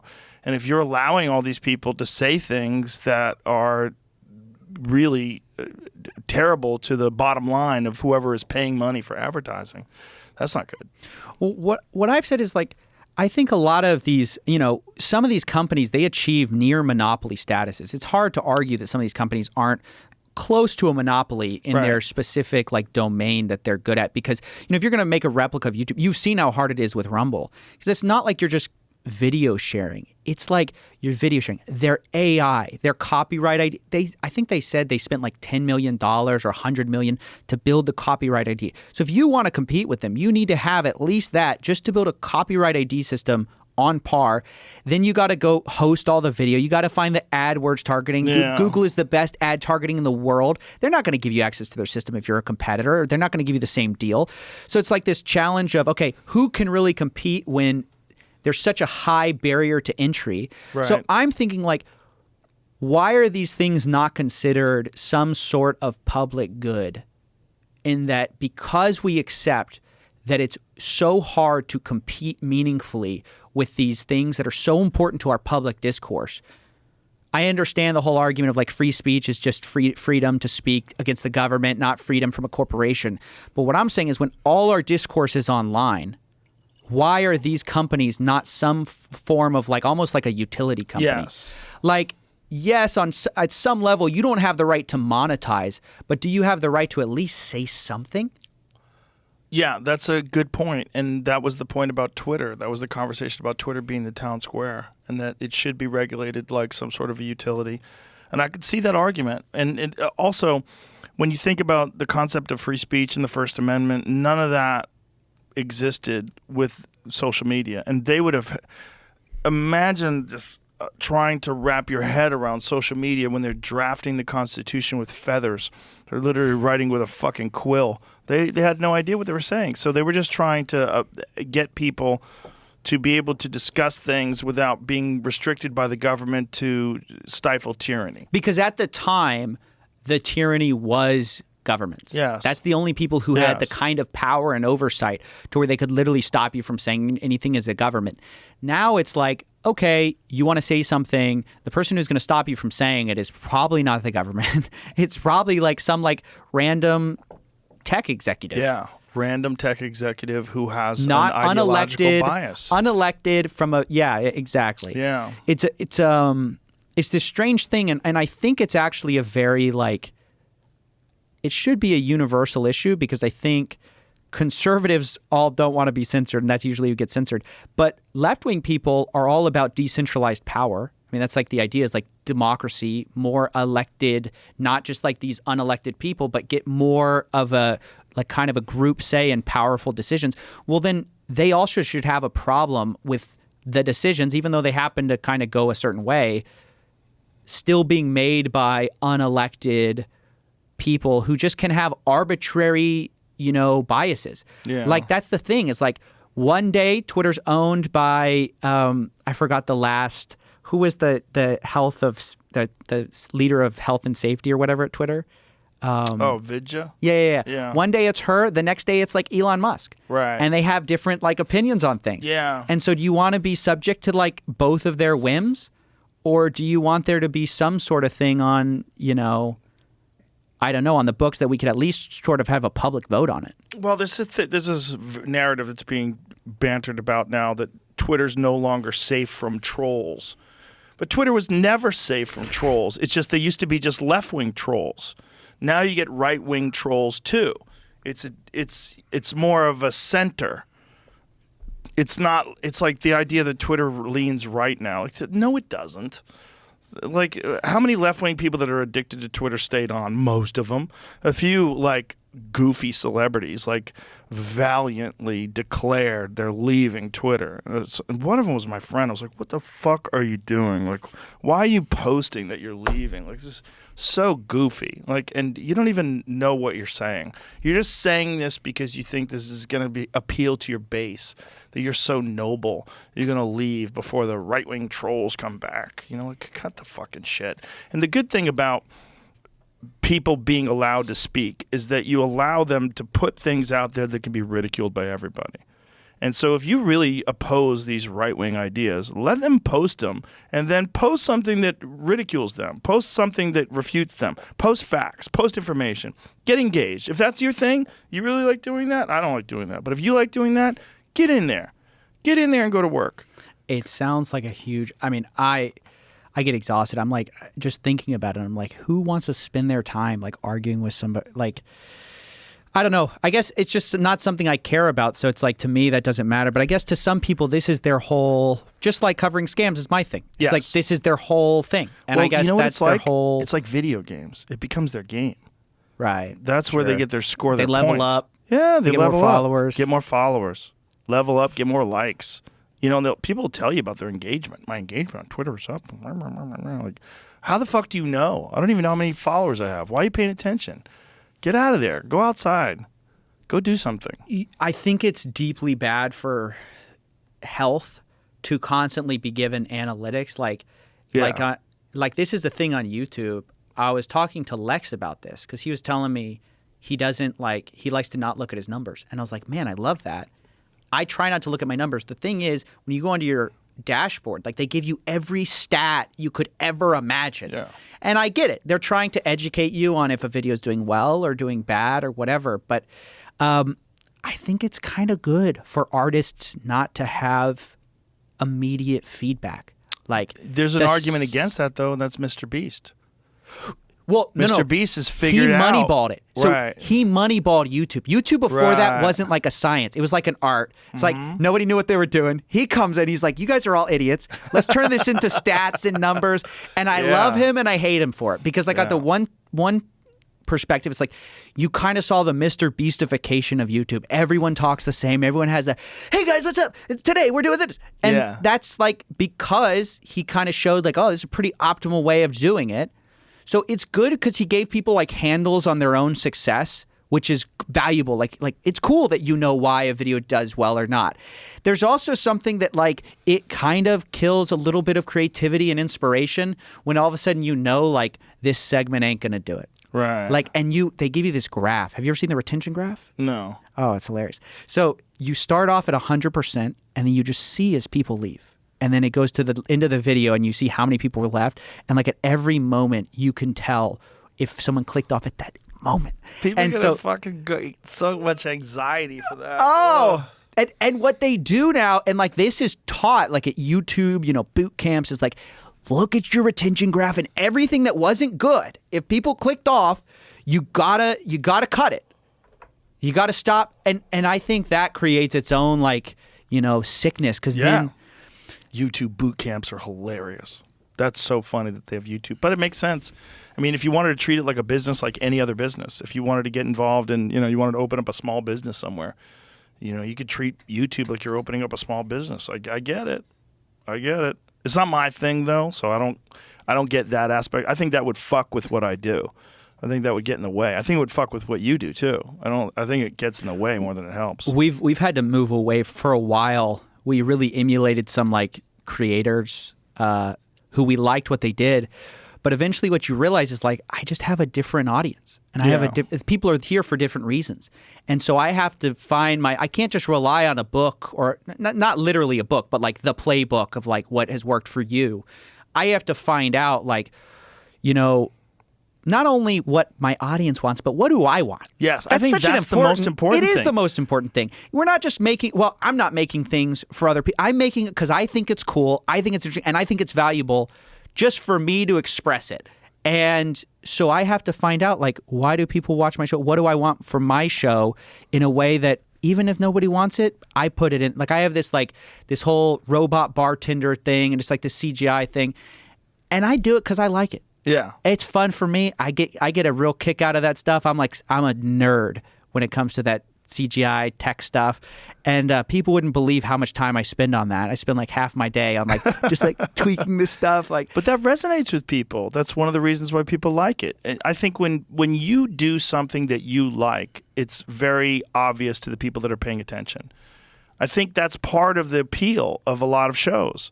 You know, I think that's why it works. I mean, I think that's one of the secrets to my success is that I only have on people that I'm actually interested in talking to. So I'm engaged. I'm not just bullshitting my way through someone trying to promote some movie. You know, I'm actually engaged. If I have someone on that's promoting a movie, I'm interested in the movie. Right. I want to know what they're doing. If it's a documentary, like I want to know, like, how did you go about doing this? Like, what's the process? I'm actually engaged. When you're faking it and phoning it in, people know it. They feel it. You know, and that's the beauty of your show is I think your show serves multiple purposes. But one of the things is that it certainly clearly appeals to what you're interested in. And you act as a watchdog. Like I watched the Celsius video that you put out recently. And I watched it today. And I was like, this is so valuable because I'm seeing all these people because you showed those people that did get scammed and the people that get fucked over by this guy who created this thing. And, you know, they have a voice now, and you can also like let all these other motherfuckers that are trying to do something like that know that Coffeezilla's out there, and he's gonna find you, and he's gonna put you on blast, and people are gonna know, and it's gonna be more difficult for the next person. Again, it's not the wealthy investors that will sue; it's these people that put in $2,000, and it was the only $2,000 they had. That's where it's so valuable, and I know that you feel that way, and it comes through in your video, and I think that's why it's appealing, and that's why it's working. I really discovered early on that nobody cares about the numbers. The numbers are like the headline or whatever, but ultimately you can't make this stuff doesn't matter until you get people involved. Yeah. Until you hear the victims talk. They're the heartbeat of everything. Because until you hear that, like, what's $1 billion? It's impossible to know. Yeah. And it's not, and then you watch the guy and you're like, who would fall for this? You know, like, it's easy to get cynical if you just see the numbers and the guy who defrauded people. Yeah. The second you humanize it and you show a person, and all of a sudden you see someone with all the same problems, and you can just tell, you can see it in their eyes, and they're just wrecked by this guy who truly they believed in. It's like the biggest betrayal. You trusted somebody with everything, and then they stab you in the back. Like this Alex Mashinsky, CEO of Celsius, his whole thing was banks are evil, which is not crazy. I mean, it's like, you can understand why a lot of people resonated with that. They're like, and it wasn't even they're evil. They're heartless. Yeah. Sorry, I was going to correct that. He said like they're greedy. Yeah. Oh. And that's true. Like it's like, and he's not. Yeah. He goes like, banks are not your friends. True statement, Alex. And then this interviewer's like, but Alex is your friend? And he's like, yeah. He's like, you can take the same ride as me, 8% a year. I'll just give it to you. We're doing the same thing as the banks. We're loaning out your money, but we're going to pass on 80% of the revenue back to you instead of the banks, which they take all your money, right? So people bought into that. They said, that sounds great. Like hey, the internet changed everything. We think crypto's going to change everything. Why not have a bank that instead of serving its shareholders, it serves its customers? It kind of like there's something that makes sense there. It's really compelling. And then come to find out, Celsius was never making money. They said they were paying out, you with their profits. They were paying out you with new deposits. Like new people were coming in and they were paying you out. And so it was this giant Ponzi scheme where they set the rewards because they knew if it's high enough, people are just going to flock to them. And so, but they had this compelling explanation for why, like it kind of made a little bit of sense. And then when it finally goes wrong, he just walks away. I mean, yeah, he's getting sued civilly, but where's the criminal action? He's going to go to jail? Probably not. And it's like, that is so messed up. That that itself is a crime. I think it's so sick that we throw the book at people who will rob a store with a gun, right? Steal $10,000. People who steal millions, billions of dollars often get away with it because it's just done a little differently. There's not the drama of the gun and even if no one gets shot. It's just he pushed a few pencils around. He got you to sign a few shady, but that's just as sick and twisted. But it's just done in a way that socially is slightly more acceptable, and they get away with it way more often. But I would contend that these people are literally financially murdering people. After Celsius, people committed suicide because of. Literally, it's a fact. People committed suicide because they lost everything. I'm sure FTX as well. Of course. The bigger the scam, there's just statistically, it almost becomes impossible that you don't at least, if not financially, sort of metaphorically murdering a family, you literally kill somebody. And people walk away with not like either only the guy at the top goes down or nobody goes down. And that is crazy to me. It's like, what message are we sending via our regulators? Basically, it's like, hey, you're going to get a slap on the wrist if you're caught. And what you just did, is why you're so successful. That's real. This is how you really feel. This is and this is why your show works. And this is it right there. Like what you just did is why I'm interested in your show. Because this is your real thoughts and opinions. Something has to change. Yes. I mean, something has to change where you can't just go on like this, where if we're really going to allow, if we're going to, take our financial future in our own hands, we're going to allow these influencers to talk about finance, somebody has to be there when things go wrong. Yes. And there has to be consequences. If you lie and if you cheat and you steal, there has to be a guy at the end of the day who's going to put you in trouble. And I think a YouTube video is not nearly enough. That's why I'm constantly saying, like, hey, can someone from the government get involved? Like, go lock this guy up. Go lock somebody. I know it's like a lot of this is new, like the crypto stuff is new, but they're doing old crimes in a new way. Yes. It's always been illegal to steal people's money. Yes. And that is what's happening. And that's why I put these people on my show. So you don't think it's some like rug pull where it's all fake money. No, there was real money in these companies. and they just stole it a new way, but they're still stealing money. And the fact that we haven't found a way to put some of these people in jail is mind-blowing to me. And we're sending a bad message that, hey, just keep doing it. Just go start a new one. There are people now, they were trying to start GTX after FTX. Oh, boy. Some new guys are trying to start GTX, like the new thing. And then it's HTX is next. Jesus Christ. It's just like, you have to, that's half the purpose of the law is to, it's partly, for, you did something wrong, you get punished, but also part of it is you do something wrong, you send a message you socially signal that we do not tolerate this. And right now the social signal we're sending and accepting is, if you scam, there's a very high likelihood you will get away with it. And if you don't get away with it, you'll get a little slap on the wrist. You'll get a little fine. And that's not working. No, it's not.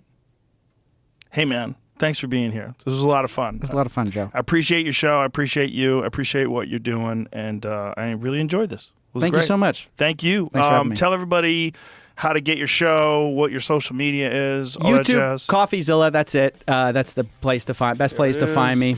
I appreciate you guys having me on. This is surreal. Been a big fan of the show. Thank you. Appreciate you. All right. Bye, everybody.